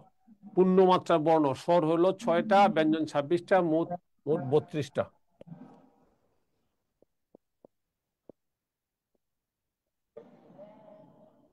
অর্ধমাত্রার বর্ণ, স্বর হইল কি? একটা। আটটা।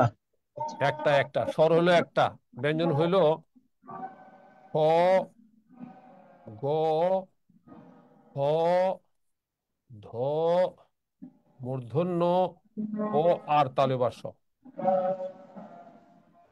একটা হলো স্বর, আর ব্যঞ্জন 7টা, মোট হলো 8টা। মোট হলো 8টা।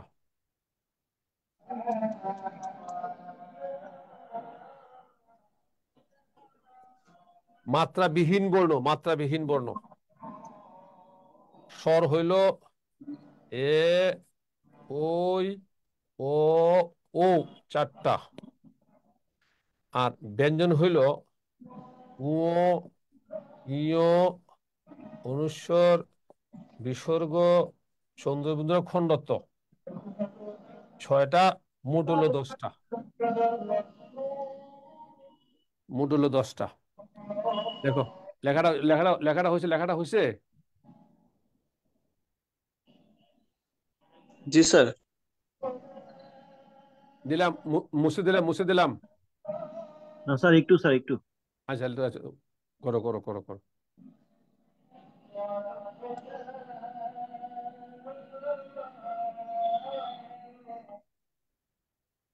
স্যার শেষেরটা কি লেখছেন স্যার? এটা কি বর্ণ স্যার? মাত্রাবিহীন বর্ণ।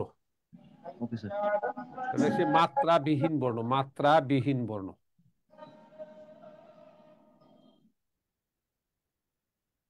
মাত্রাবিহীন বর্ণ। হলো, লেখছো। হ্যাঁ স্যার।